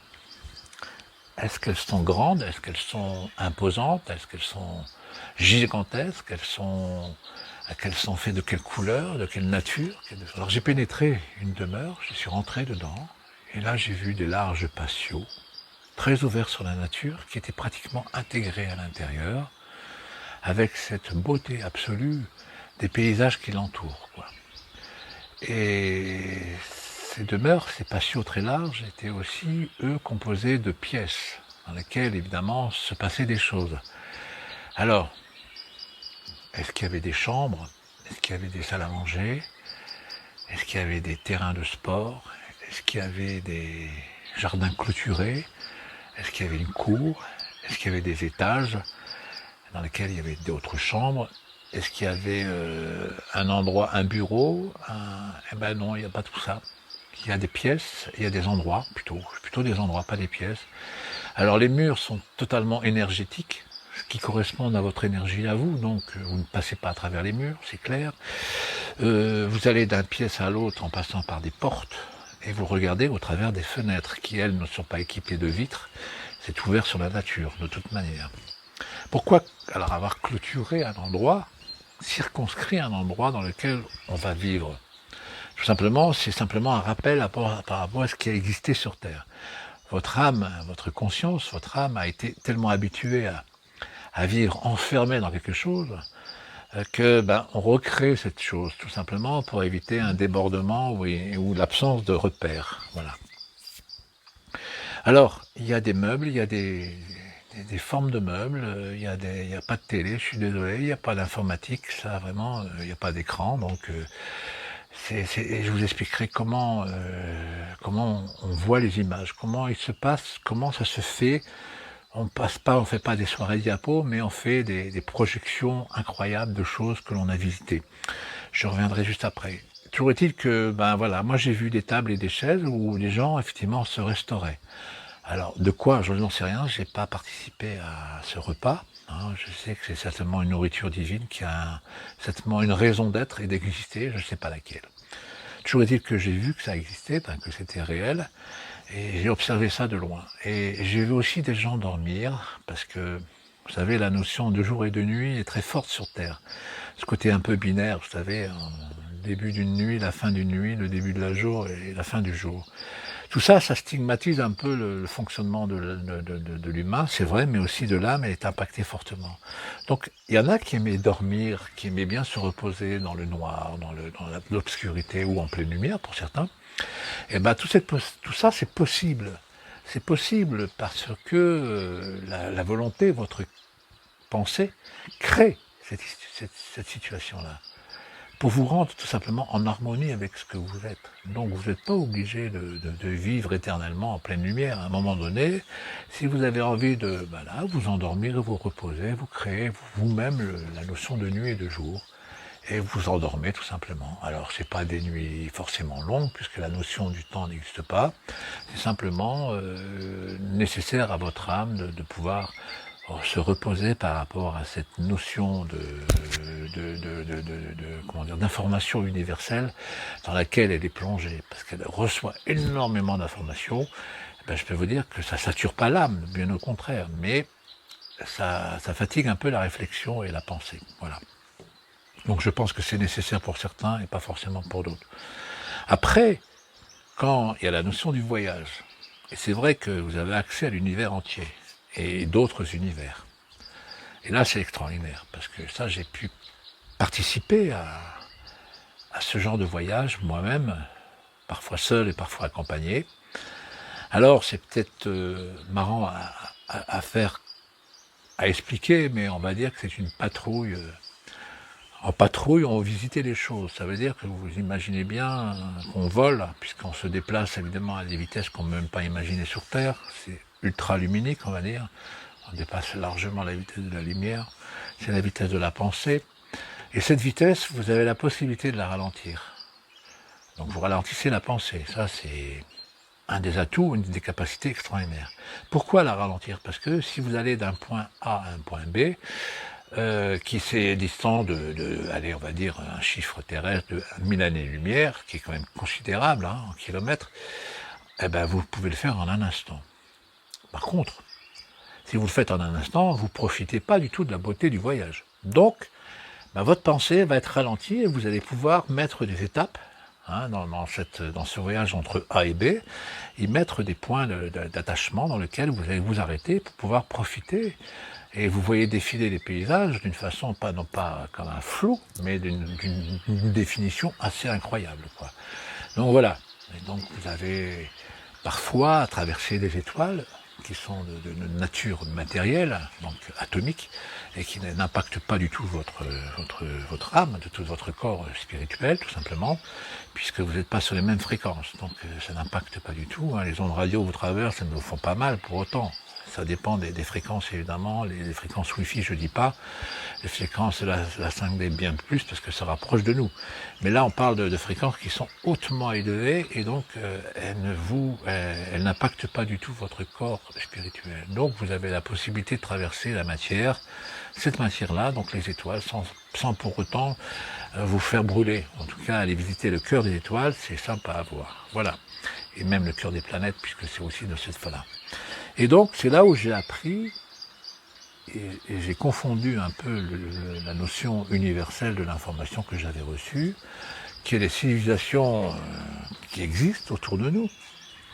Alors, extraterrestres, oui, plus ou moins avancées par rapport à nous, et que ce qui est étonnant, c'est que certaines civilisations ont acquis un niveau spirituel qui leur a donné la possibilité de pouvoir manipuler l'espace et le temps. Je ne vais pas m'étendre là-dessus parce que ça serait carrément un cours un peu complet en astrophysique, ça serait un peu compliqué. Ça a été expliqué par des bons chercheurs sur Terre, voilà. Et là je rejoins un peu la notion de monsieur Jean-Claude Petit, voilà. Jean-Pierre Petit, pardon. C'est Jean-Pierre Petit et Jean-Claude Bourret, les deux compères, qui ont approché eux-mêmes, l'un comme l'autre, les univers positifs et les univers négatifs. Ça, je rejoins cette formule-là parce que c'est ce que j'ai pu constater, quoi. Voilà. Et de mon côté à moi, dans la peu de connaissances que j'avais à ce moment-là, mais surtout dans cette connaissance qu'on apprend de l'autre côté. Voilà, et ça, je pense qu'ils sont pas loin de la vérité. Alors ça va peut-être faire bondir d'autres personnes, mais en tout cas, moi, c'est ce que j'ai compris et ce que j'ai pu expérimenter. Parce que quand vous tordez le temps et l'espace, l'univers, vous arrivez à manipuler, vous passez d'un univers positif à un univers négatif, c'est vrai. Donc, mais il n'y a pas que ces univers-là, évidemment. Comme je dis, il y a des très très grands univers, très très grands. Vous ne pouvez même pas imaginer l'immensité. Et ça, c'est infini. Il n'y a pas de limite là-dedans. Et donc, la notion dimensionnelle, quand je suis arrivé sur une des planètes habitées, avec des cités, comme je parle de villes, avec des cités magnifiques, extrêmement élevées, spirituellement, mais évoluées aussi au niveau de la matière, fait que ces gens-là ont acquis la certitude de l'amour dans leur vie, à savoir qu'ils ont accès donc à des formules astrophysiques bien plus complexes qu'on peut l'imaginer, de fait par la pensée spirituelle, et donc l'intuition spirituelle tout simplement. Hein. Et c'est là étonnant que j'ai pu constater que ces gens-là, je parle de gens, de formes humaines quand même, hein. Attention, j'ai pas vu de crabes ni de gros insectes, ça c'est clair. J'ai pas vu de reptiliens, j'ai pas vu de crocodiles, j'ai pas vu de lézards. Vous savez que nous sommes issus même de la notion, comment dire, qu'on est sorti de la mer, dans la chaîne de l'évolution humaine. Vous savez qu'on est passé par plusieurs stades au niveau animal, entre autres reptiliennes, il faut le savoir. On était des lézards quand même, hein, c'était pas rien. Alors qu'on voit les reptiliens à travers des extraterrestres, ça m'étonne un peu, parce que ce qui existe sur Terre n'existe pas forcément ailleurs, dans la forme. Mais ce qui est étonnant, c'est que ce sont des êtres symétriques comme nous. À savoir qu'ils ont bien 2 oreilles, 2 yeux, et donc une forme humaine, tout simplement. Est-ce que c'est les résultats de l'ADN ou de la construction à partir du carbone? Je n'en sais rien, je suis pas assez scientifique pour ça. Mais peut-être c'est les résultantes de ça, en tout cas. Voilà. Donc cet univers dans lequel nous sommes est issu, la base même, c'est le carbone. Donc on peut comprendre qu'effectivement, la vie, elle se développe de cette façon-là. Et la forme de la vie, elle se développe de cette façon-là. Alors ces civilisations, j'ai eu des contacts avec eux, hein, de part, parce qu'ils sont tellement élevés spirituellement, c'est qu'il y a la différence entre l'au-delà et eux-mêmes, il y a une frontière extrêmement fine. Donc ils sont capables de nous voir et de nous comprendre et de parler, par la pensée évidemment, d'échanger avec nous. Voilà. Et c'est pour moi une révélation parce que je ne m'attendais pas à découvrir ces civilisations-là. Alors, pour faire pas de la vulgarisation, pour expliquer un peu le monde extraterrestre, déjà sur Terre, beaucoup savent que la vie n'existe pas que sur Terre. Nous ne sommes pas le centre de l'univers, bien au contraire. Il y a des milliards et des milliards de vies déjà, de planètes habitées dont la vie existe rien que dans notre galaxie. Hein. Et comme il y a des milliards et des milliards et des milliards de galaxies dans notre univers, et il y a des milliards et des milliards et des milliards d'univers, donc vous pouvez vous imaginer la quantification exacte non exact, parce qu'on ne peut pas quantifier à ce titre-là, à ce niveau-là, de la vie existe partout, voilà, dans l'infiniment grand comme dans l'infiniment petit, comme j'ai dit tout à l'heure. Voilà. Donc j'ai eu accès dans ce voyage, dans l'univers, à ces civilisations-là. Et l'enseignement qui est la base de tous et de toutes, c'est la notion d'amour. Puisque le grand tout, comme certains l'appellent, Dieu, tout simplement, est l'ensemble de tout. Et sans cette notion d'amour, sans cette recherche dans l'amour, rien ne se fera. C'est au contraire dans la recherche de l'amour en l'autre, de l'amour en soi, que l'on a accès à cette information incroyable et universelle. Voilà. Je ne vais pas plus loin dans l'explication, ça serait un peu complexe à rentrer après, et très long surtout. Voilà, donc ça a été pour moi une révélation, c'est vrai que les extraterrestres, les civilisations très évoluées ont accès à notre Terre depuis très longtemps et ont permis justement plein de choses qu'on ne peut pas encore savoir exactement quand on est terrien, mais ont modifié ou ont accéléré certains phénomènes d'évolution, tout simplement. Mais aujourd'hui, nous sommes en surveillance.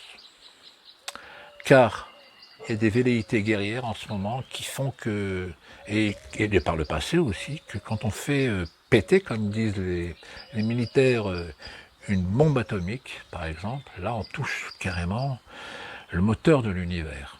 Donc ça veut dire que quand on fait péter ne serait-ce qu'une petite bombe de quelques mégatonnes aux surfaces de la mer ou dans les profondeurs de la Terre, ou bien par des velléités guerrières sur une ville, je pense à Hiroshima et Nagasaki, c'est abominable, c'est atroce, c'est vraiment celui qui a ordonné ça, je le plains. Aujourd'hui, je pense qu'il est attaché profondément dans les racines de l'enfer. Toujours est-il que quand cette bombe a pété, tout au bout de l'univers, ils ont ressenti les effluves de ça. Ça veut dire que, comme j'ai expliqué tout à l'heure, les synergies qui existent entre tous les univers, qui est extrêmement lumineux, ce sont des liens énergétiques qui se transmettent et qui permettent l'harmonie et l'équilibre dans tout simplement. Par rapport au magnétisme, par rapport au champ gravitationnel.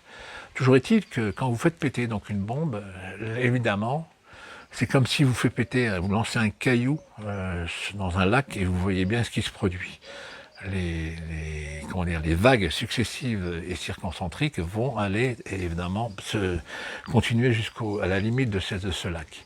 Et comme il n'y a pas de limite dans cet univers, donc ça se profile jusqu'à l'infini. Et je peux vous dire que ça perturbe profondément l'équilibre universel. Et c'est pour ça qu'ils nous mettent en garde de ne pas manipuler, de ne pas faire ça, parce qu'un jour, ils interviendront directement. Et je peux vous dire que ça va faire pas mal de dégâts. Parce que eux, ils sont concernés par ça. Ils sont aussi en danger que nous. Parce que ça perturbe l'équilibre universel, et je peux vous dire que ça va déranger un peu les planètes, ça va déranger aussi les mouvements des planètes, et donc c'est ça qui est à prendre en compte.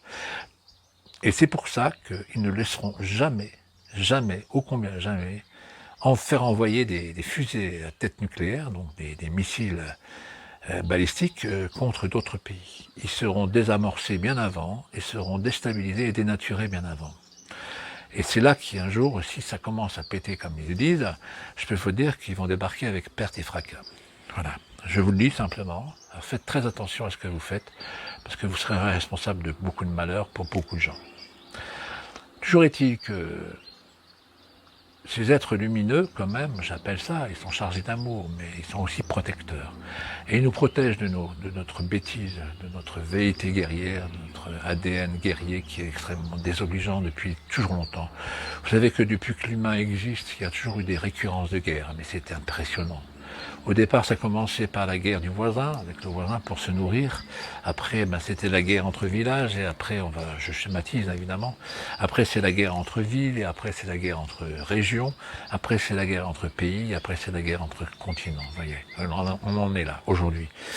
Et ben voilà, l'homme a cette notion guerrière en lui qui fait absolument qu'il se débarrasse, c'est un choix dans lequel il a été confronté un jour, soit c'est l'amour, soit c'est la guerre. Et dans sa fainéantise, parce qu'il est préférable pour lui, d'aller vers la facilité, c'est plutôt la guerre qu'il a choisi. Et on en est là aujourd'hui. Donc tout ça, ça va être fini très bientôt. Et ça, c'est la fin de cette interview, pour vous dire que, cette vidéo plutôt, pour vous dire que les choses vont changer dans très peu de temps. Alors, beaucoup ont écrit, beaucoup ont dit, juste dernièrement, voilà, des prévisions, des prophéties, il faut avoir beaucoup de discernement, s'il vous plaît, sur ce qui est dit et ce qui existe réellement. Déjà, la notion du temps est différente pour chacun d'entre nous. Déjà, on n'a pas forcément la même notion du temps. D'ailleurs, quand vous regardez aussi autre chose, quand vous regardez une serviette bleue, par exemple, il y en a une qui est en face de moi, le bleu a une notion différente entre chacun de nous. C'est pas la réalité. Ce que je vois en bleu, vous le voyez en bleu, mais d'une nuance différente, vous voyez. Donc on ne détient rien comme vérité, en tout cas. Donc, les prophéties, c'est ce qui annonce des catastrophes, l'apocalypse, comme disent, l'apocalypse, ça veut dire le renouveau, biblique, on va dire, les 3 nuits, les jours, 3 nuits, 3 jours. Oui, ça relève d'une époque, évidemment, où on aimait peut-être faire peur à certaines personnes. pour pouvoir mieux peut-être les gouverner. Vous savez, c'est un peu le principe aujourd'hui, hein, vous vous rendez compte? On vous a fait peur par rapport au Covid quand même, on a essayé de vous manipuler, mais vous avez résisté pour certains, c'est très bien, mais c'est pas fini ça, hein. Ils vont tenter encore de vous manipuler autrement. Voilà, c'est simplement un avertissement, hein. Je ne parle pas de prophétie là, je parle d'un avertissement, soyez discernants, avec un discernement extrêmement affûté, j'oserais dire, pour déceler la vérité, la véritable vérité, comme diraient certains. Donc voilà, on nous avait annoncé le 9 août, certains avaient lancé des tsunamis fomentés par M. Poutine au travers des missiles souterrains, submarines, pardon, qui sont capables de faire péter une bombe nucléaire et faire un tsunami de 150 mètres à 200 mètres de haut. Déjà, ça, il faut relativiser quand même. Ça fera pas, certainement, ça fera une vague, c'est clair, mais pas de 150 mètres de haut. Vous savez qu'on faisait péter dans l'océan, les Français d'ailleurs, du côté de Mururoa, là-bas, des bombes atomiques souterraines, mais dans le fond des océans, mais ça a délivré une vague, mais ça n'a pas détruit des villages et pourtant tous les villes autour. Et pourtant c'était sous-marin, je veux dire, c'était à quelques centaines de mètres, donc c'était pas aussi important que ça, faut pas exagérer. Néanmoins, comme je l'ai dit tout à l'heure, ils ne le permettront pas, quoi qu'il arrive. Donc voilà, il faut relativiser les prophéties catastrophiques, il faut aussi les relativiser. Il y a, c'est sûr, bon ça, moi c'est une information que j'ai déjà donnée, qu'à un moment donné, et là, la notion du temps, elle est maintenant plus restreinte, puisque c'est très prochainement, on va dire quand, je sais rien, mais c'est, allez, pour être un peu plus précis, s'il vous plaît, je vais tenter de mettre une notion de temps à peu près dans les 2 ans, tout simplement. Il va se passer quelque chose d'extraordinaire sur cette Terre. Certes, un chaos, parce qu'on arrive vers le chaos, le mur, il est là, il est presque maintenant instantané. Et c'est quoi ce mur? C'est le changement d'une société, tout simplement.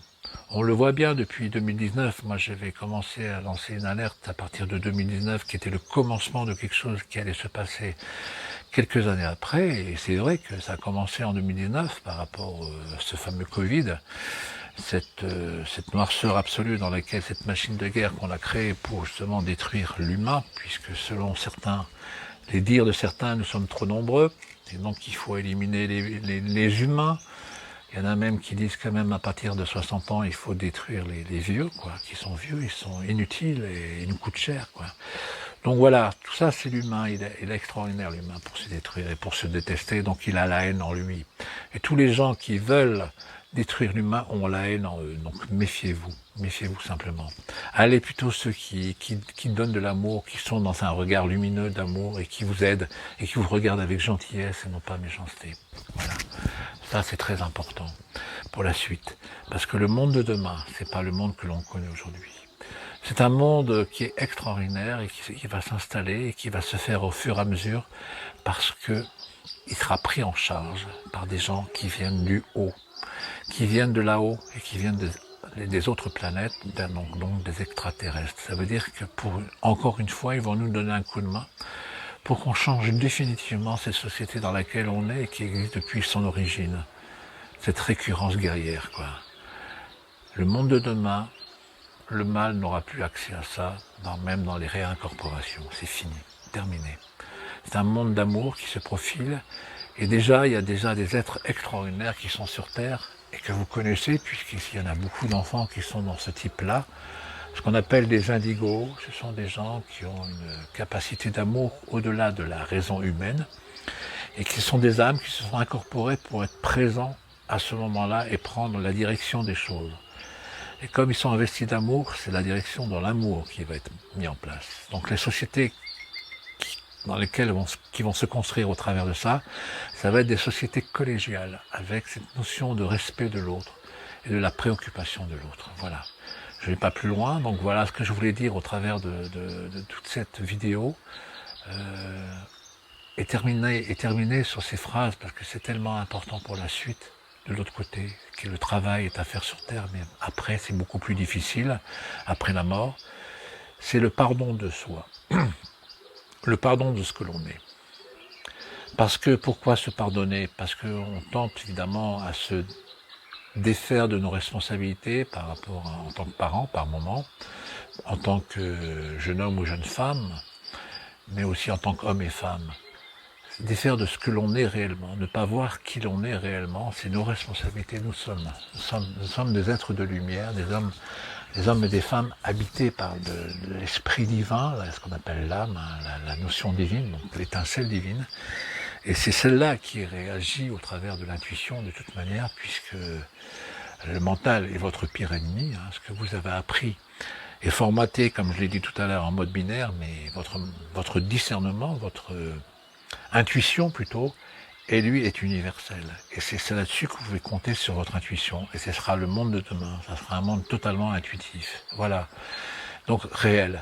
L'intuition, c'est de la réalité. Il vous prévient toujours l'intuition. Vous savez, on est tous confrontés à un moment donné dans notre vie à se dire, mon Dieu, pourquoi je ne me suis pas écouté, pourtant je le savais.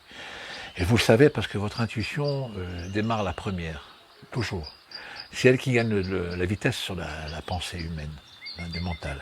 Donc, mais comme vous êtes tellement formaté au niveau de votre mental, comme moi d'ailleurs, tous, hein, il coiffe l'information du mental, coiffe l'information intuitive, et c'est là où ça va pas. Donc, apprenez à garder votre intuition, à la garder comme vraie. Et donc, au travers du pardon de soi, c'est ça qu'il faut mettre en place, c'est comprendre qui l'on est, pourquoi je suis là, au travers de ce que je fais, ce que j'ai vécu, ou ce que que je vais vivre, avec cette notion du pardon, parce qu'on n'est pas tous dotés de la même intelligence spirituelle, je voudrais dire. On n'est pas tous arrivés avec les mêmes outils. Il y en a qui vivent des vies terribles, qui sont dans le deuil, la perte d'un enfant, la perte de soi, de la confiance en soi, la notion de la dépression et du burn-out, la perte de la famille, la perte des repères, on est tous actuellement impactés par ça. Donc, mais on réagit tous différemment. Pourquoi ? Parce que les outils que qu'on a reçus en arrivant, sont tous différents, plus ou moins bien affûtés. Et quand c'est pas affûté, ça fait mal. Quand c'est bien affûté, ça fait pas mal. Ça veut dire que quand c'est bien affûté, c'est qu'on a la confiance. Quand c'est pas affûté, on n'a pas confiance en soi. Donc, le pardon de soi va permettre de réaffûter cette notion, disons, de savoir d'être, de bien-être, d'être ce que l'on est, la confiance en soi. Alors, on n'a pas à juger les autres parce qu'on fait ce qu'on peut dans cette terre. C'est pas évident aujourd'hui de vivre le présent, mais même dans le passé, les gens ont été confrontés à des duretés de la vie et c'était pas évident pour eux. Mais il faut en faire une notion de valeur, tout simplement, d'expérimentation qui est liée à la valeur de notre vie. Peu importe la valeur dans laquelle vous la quantifiez, vous mettez un numéro, une échelle de 1 à 10, mais rassurez-vous, la valeur, c'est votre valeur, elle n'est pas l'égale de celle de votre voisin. Elle représente ce que vous êtes réellement. Donc, le pardon de soi passe par cette reconnaissance de ce que je suis. Je fais ce que je peux, et j'essaie de faire mieux au mieux possible. Vers l'autre, surtout vers le don, et le regard de l'autre doit changer en moi. Un regard d'amour qui doit me permettre de comprendre mieux ce qu'est l'autre sans le jugement. Parce que, comme je l'ai dit, on est formaté, on a des outils qui sont tranchants pour évidemment juger l'autre. Alors qu'est-ce qu'on en sait ? Qu'est-ce qu'on connaît de sa vie ? Qu'est-ce qu'on connaît de son intelligence spirituelle et de son intelligence mentale ? Il a une réaction peut-être qui est différente de la nôtre, mais est-ce qu'elle n'est pas valable pour autant pour lui ? Et c'est là où on va relativiser entre la notion du bien et du mal. Et c'est là où ça va faire mal. Parce que c'est vrai, quand on dit « oh, je vais lui faire mal parce que j'ai envie de lui faire mal parce qu'il m'a fait mal », mais peut-être que dans cette notion du mal que vous avez tenté de lui faire ou de lui donner, est-ce qu'il n'y a pas une notion du bien ? Parce qu'au bout du compte, est-ce que ça ne va pas lui faire du bien ? Est-ce que ça ne va pas l'emmener sur un terrain justement de meilleure compréhension et donc ça va l'éclairer quelque part ? Il en va de même pour le bien. Est-ce que je dis je vais faire du bien à l'autre ? Mais qu'est-ce que j'en sais si je fais du bien ? Je ne vois pas la suite de ça, parce que je ne suis pas lui. Et quand je ne suis pas lui, je ne peux pas savoir ce qui à lui en résulte, en finalité, dans ce qu'il a été et ce qu'il va devenir. Peut-être que c'est le bien au bout du compte. Peut-être que c'est le mal au bout du compte qui va agir en lui. voyez, donc il faut relativiser cette notion du mal et du bien, et d'ailleurs du péché, parce que bon, le péché est aussi quelque chose qui n'existe pas là-haut. On n'a pas cette notion-là du tout, hein, c'est une notion idéologique. Il n'y a pas cette notion du bien et du mal telle qu'on la comprend ici. Nous, on parle plutôt, enfin eux, ils parlent, pardon, excusez-moi, de l'harmonie ou de la disharmonie. Ça, c'est vrai. Être harmonieux avec nous-mêmes ou en disharmonie avec nous. Et la disharmonie crée la haine de soi, de toute manière. Et la difficulté de la vie aujourd'hui. Donc tentons d'être en harmonie avec ce que l'on est, en acceptant ce que l'on est, dans l'amour de soi et le pardon de soi. Je peux vous dire qu'en faisant ce travail-là, au quotidien, au jour le jour, à la minute, minute après minute, en changeant notre regard sur la vie et sur le monde et sur la nature et donc sur l'autre, je peux vous dire que c'est tout gagné pour la suite. C'est-à-dire que c'est un travail que l'on ne ferait plus là-haut. Et ce travail de régénération est très court, puisque déjà cette régénération, ce changement de regard sur soi fait qu'effectivement, le travail est fait. Il n'y a pas à refaire les choses. Donc quand vous partirez de l'autre côté, vous partirez serein, parce que vous savez ce que vous allez devenir. Voilà, je termine cette vidéo, qui va être très longue évidemment, mais elle va vous permettre peut-être à tous et à chacun de comprendre ce que c'est la vie, ce qui vous attend de l'autre côté, et ce que c'est cette notion d'amour, tout simplement. Merci de votre confiance, merci de votre écoute. Et je vais terminer là-dessus. Je vais maintenant commencer une série de vidéos sur des gens qui sont des personnes, des gens qui sont actifs aujourd'hui au travers de la spiritualité et donc de l'amour et qui œuvrent en coulisses, pas pour eux-mêmes, mais pour les autres. Ce sont des gens simples, humbles, qui ont une vie évidemment fracassante, mais qui en ont tiré l'essentiel de ça. C'est des vidéos extraordinaires, pleines d'émotions, c'est vrai, des gens qui sont en coulisses. Hein. Pourquoi la coulisse? Vous savez, moi, j'ai vécu dans le monde du spectacle. Je sais très bien que la notion du spectacle, le vrai spectacle, est en coulisses et non pas face dans le projecteur, dans cette lumière artificielle. C'est 80% du spectacle se trouve en coulisses. Pourquoi? Parce que c'est là où tout se joue, tout simplement. Vous savez, c'est un peu l'angoisse du gardien de but devant un penalty. Vous savez, quand le comédien ou l'artiste est là en coulisses dans l'ombre et qui commence à avoir peur, à avoir le trac pour rentrer dans cette lumière artificielle et la mise à nu de ce qu'il est face à un public qui est là pour le juger, pour accepter et pour profiter de ce qu'il est, au travers des émotions qu'il va vivre, ce sont des moments-là terribles, mais tout ça, ça se prépare en coulisses, évidemment. C'est là où se dénoue, où se joue la réalité du spectacle, hein, parce que s'il n'y avait pas de coulisses, ben, le spectacle n'aurait pas lieu, quoi. Voilà. Et je peux vous dire que la réalité du spectacle est en coulisses, parce que c'est là où les choses se vivent. Donc, les coulisses, pour moi, c'est très important. Et c'est pour ça que j'ai créé d'ailleurs un festival des coulisses où je fais venir des intervenants qui ne sont pas forcément dans cette lumière artificielle, mais qui ont une qualité de vie et un savoir spirituel extrêmement important, humbles comme ils sont pas répertoriés au niveau des médias, mais ils sont efficaces et actifs dans leur vie, quoi. Et ces gens-là sont très intéressants, puisqu'ils ont une histoire de vie extraordinaire. Donc, je vais commencer maintenant à faire des vidéos. J'en ai déjà fait une sur le Petit Père. Vous verrez qui c'est, le Petit Père. Je vais faire d'autres personnes que je connais dans mon entourage qui ont un vécu extraordinaire par rapport à la douleur de la perte d'un être cher et par rapport à ce qu'ils étaient avant et ce qu'ils sont devenus. Voilà. Il y aura à peu près 8 à 9 interviews qui seront comme ça proposées sur une longueur à peu près de 50 minutes, bon, peut-être un peu moins, entre 35 minutes et 50 minutes, mais ça sera d'une qualité brute, et j'appelle ça brute de vie, simplement. Ça sera le terme de cette collection, brute de vie, qui sera très intéressant, je l'espère, pour vous. Voilà, je vous remercie beaucoup de ce que vous êtes, est-ce que vous allez surtout devenir, et ben, on se donne rendez-vous une fois dans une conférence ou ailleurs, dans les retours à soi.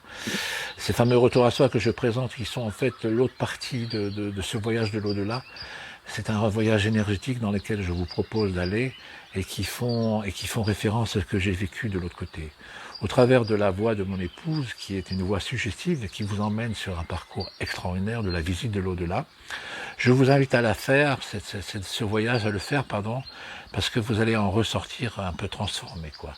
C'est quelque chose qui est magnifique à vivre, parce que c'est ce que l'oreille n'entend pas, le corps l'entend.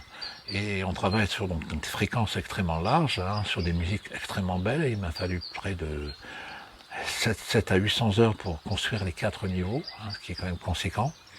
Des musiques sur lesquelles j'ai retravaillé l'harmonie, les harmonies, la texture même de la musique, sur les harmoniques tout simplement.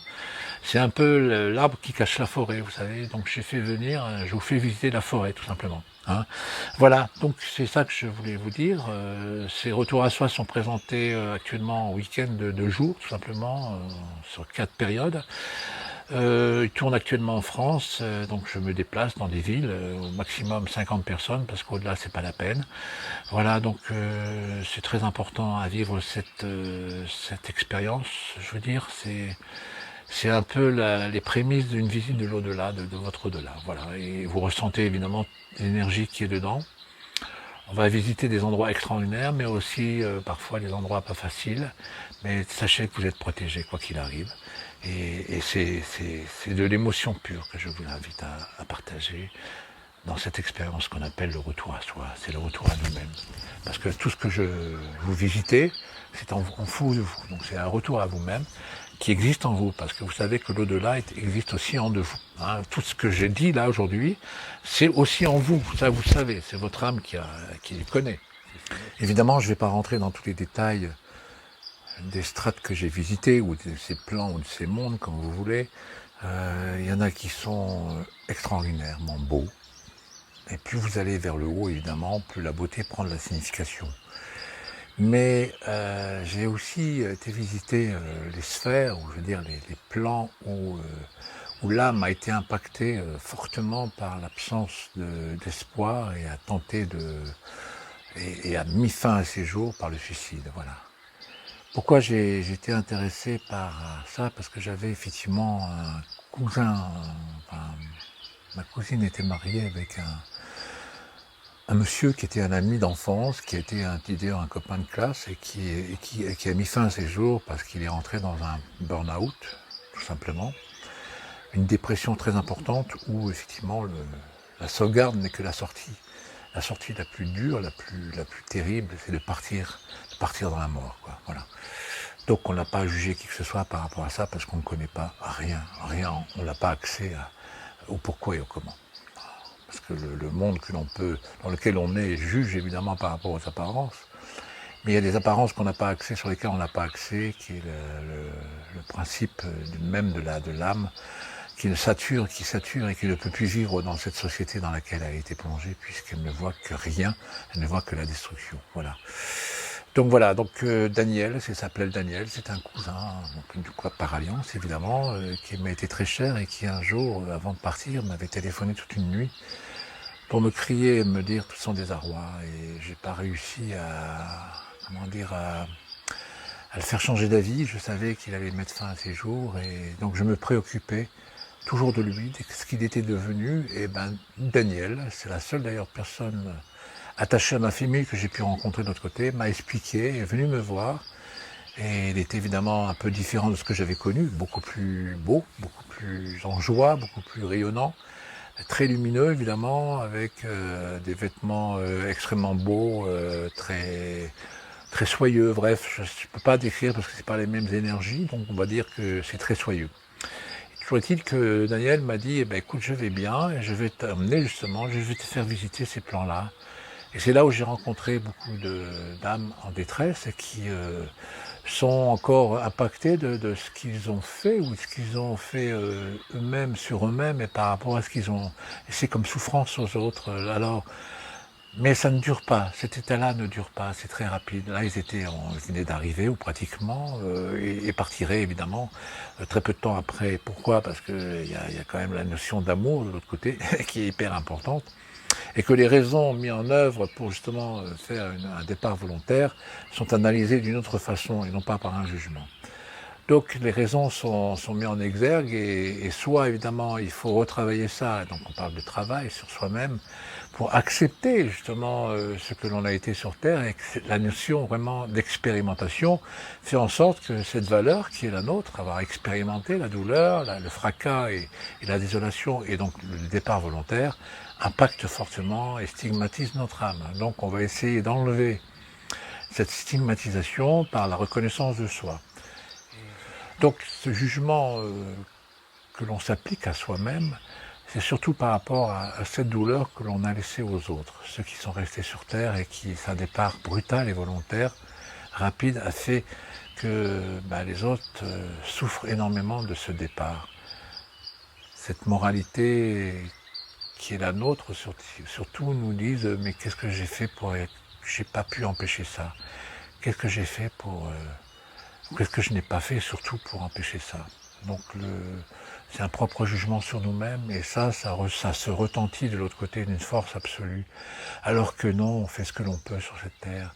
On peut pas prévoir un suicide, on peut pas. Peut-être que même s'il y a des tentatives avant, échouer évidemment, mais toujours est-il quand c'est l'instant qui se précise, déjà pour celui qui va tenter de le faire et qui va le faire, c'est une question de fraction de seconde. C'est pas du tout, parce que c'est pas mûrement réfléchi, c'est évidemment, c'est un désordre total qui s'empare et c'est l'implosion de la conscience humaine sur le vouloir absolument de partir de cette détresse, quoi, voilà. Donc c'est ça que je voulais vous parler, c'est que rassurez-vous, tous les gens qui sont partis, toutes les âmes parties de cette façon-là, ne restent pas, si ce n'est que restent un peu plus longtemps ceux qui sont partis parce que, par manque de confiance sur un avenir un peu douteux par rapport à la chute d'un empire, par exemple à la faillite d'une entreprise, le responsable, le patron, va dire, n'a pas voulu connaître les suites de cette entreprise, de son devenir au sein de cette entreprise, et surtout ce qu'il allait devenir après. Donc ça impacte plus fortement l'âme, et donc va faire en sorte que ça dure plus longtemps. Voilà. Mais après, l'âme rejoint son plan en passant par cette fameuse régénération dont j'ai parlé tout à l'heure, et fait en sorte que, évidemment, d'oublier ces moments-là et de déstigmatiser son âme. Alors c'est vrai que ces moments-là de régénération, j'ai un peu volontairement sauté cet épisode-là, mais c'est très important. Parce que, en fait, on y met le sérieux sur Terre, mais de l'autre côté, rien n'est forcément sérieux. En fait, cette notion, elle disparaît totalement. Comme je parlais d'un monde d'amour, mais d'un monde d'humour aussi, c'est que la joie est là, et la joie est permanente, même dans ces mondes régénérateurs. C'est si bien que c'est comme si c'était une grande discussion autour d'un verre de bière avec tous nos copains dans un bistrot, quoi. On revisite sa vie avec des gens qui sont là pour expliquer le comment du pourquoi. Hein. Et cette notion de partage se fait de cette façon-là, dans un esprit de joie et d'amour, tout simplement. Donc ne vous inquiétez pas sur ce mode régénératif, c'est quelque chose qui est extraordinaire à vivre de toute manière et totalement nécessaire. Comme je disais, on ne bascule pas d'un monde à l'autre comme ça. Hein. Il faut passer par un mode transitoire qui est la régénération, le retour à soi-même, c'est-à-dire retrouver ce que l'on était avant, tout simplement. La réappropriation de ce que l'on est, voilà, exactement le terme.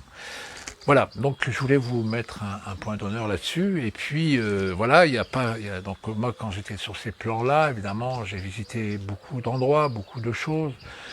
Vous pouvez même pas mesurer la beauté que ça représente, ces paysages, ces demeures, ces endroits. Il y a eu des moments de liesse incroyables où j'ai assisté à des réunions où, face à un vide sidéral, j'ai vu la création de la matière. C'est quelque chose qu'on ne peut même pas expliquer sur Terre. Tout est dans la lumière. Et donc dans l'amour, il y a la création de l'âme aussi qui a été la séparation de l'énergie divine en fragments qui crée cette âme qui va devenir quelque chose de très important après. Et ça, c'est merveilleux à regarder, à ressentir, quoi. De toute manière, et c'est vrai qu'on ne peut pas déroger à ça, à se saisir de ces instants-là, qui sont des instants permanents de toute manière, puisque la notion du temps n'existe plus, même comme je l'ai dit tout à l'heure dans le voyage, on peut maîtriser la notion du temps. Enfin, ce voyage met un certain temps, on va dire, de la pensée, tout simplement, en ralentissant. Donc, on va dire, on prévoit l'avenir dans l'instant qui va suivre et on prévoit et on ressent ce que l'on a quitté, donc dans l'instant du passé. Voilà. Donc cette notion, on ne peut pas la comprendre sur Terre. Il y a le présent, le passé et l'avenir. Hein. Et donc du coup, ce côté-là, on peut pas le comprendre. Maintenant, de l'autre côté, on le comprend très bien puisque c'est un présent permanent. Mais avec des notions que vous ne pouvez même pas imaginer. Voilà. Tout était en énergie, et l'énergie, vous la manipulez à votre guise en fonction de ce que vous êtes et ce que vous voulez. Hein. C'est la créativité permanente. L'amour est quelque chose qui crée. Comme vous êtes dans Dieu et en amour, je veux dire, vous créez en permanence. Alors vous créez vos propres histoires, j'oserais dire, votre propre environnement, puisque vous êtes capable aussi de créer, dans la forme de l'art absolu, de créer on va dire des statues, des peintures, tout est accessible à ce que vous êtes.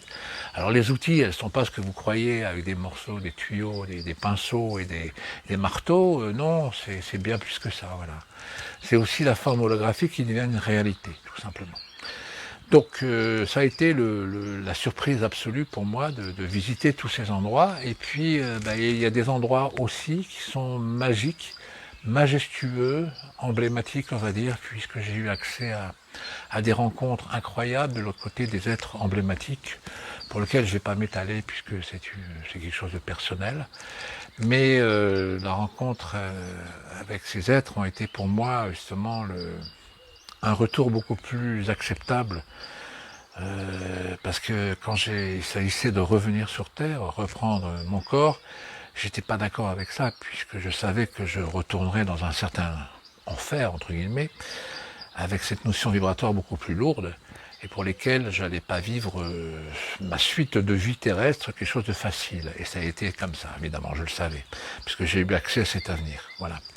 Et j'ai aussi eu accès à cet avenir de l'humanité, mais je ne suis pas là pour révéler quoi que ce soit, parce que la révélation n'est pas quelque chose de facile à faire, puisqu'elle est déterminante des croyances de chacun. Voilà. Donc, mais je ne vais pas m'étaler là-dessus. Hein. J'en ai déjà écrit, j'ai écrit 2 livres, hein, même 3, puisque ça s'appelle le troisième. Le premier qui a été écrit s'appelle Mémorandum pour le delà, mais il est en train d'être revisité, donc réécrit, en réédition. Le deuxième, c'est Concession à perpétuité, qui lui raconte totalement mon histoire de l'autre côté, hein, donc avec toutes les étapes que j'ai traversées plutôt. Et le troisième, c'est Au nom de Marie, c'est cette fameuse rencontre emblématique qui a été pour moi, évidemment, a délivré pour moi l'envie d'amour, l'envie d'aimer, comme dit la chanson, mais d'aimer au-delà de la raison. Et évidemment, j'étais pas prêt sur Terre à aimer au-delà de la raison. Ça m'a coûté évidemment certaines choses, ça m'a coûté beaucoup de désarroi et beaucoup de douleur parce que la réception n'était pas la même que de l'autre côté. Donc voilà, ça a été ça, et donc je l'ai écrit Au nom de Marie. Je vous invite à lire ce livre parce que il y a beaucoup de messages qui viennent d'elle et qui révèlent tout ce qui se passe aujourd'hui et qui se passera dans l'avenir. Et puis il a été aussi cette forme incroyable de dire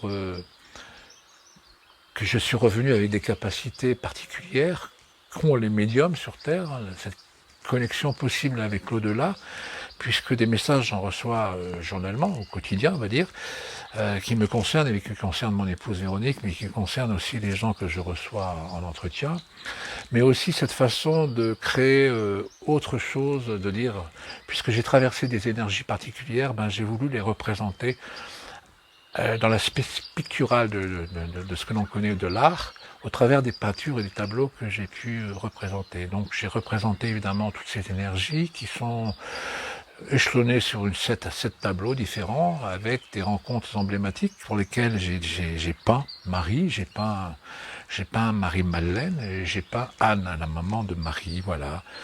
Ça a été pour moi un besoin absolu de partager ce que j'avais ressenti de l'autre côté au travers de ces tableaux. Voilà. Et c'est vrai que quand vous regardez ces tableaux, c'est très attirant. Voilà, je ne vais pas plus loin. Et puis après, il y a, comme j'ai expliqué tout à l'heure, l'autre forme énergétique qui était vibratoire, qui est au travers de la musique, hein, que j'ai créé, pas que créé, mais que j'ai pris, que j'ai retravaillé en harmonie, hein, en réharmonisant certaines choses, en moi-même, en m'impliquant au niveau des claviers, des percussions, et au niveau de ma voix. parce que je chante, parfois je suis une basse profonde, comme on dit en chorale, donc je descends assez bas et j'ai travaillé ma voix pour justement faire un espèce de chœur sur plusieurs tessitures et ça a donné quelque chose de magnifique. Voilà.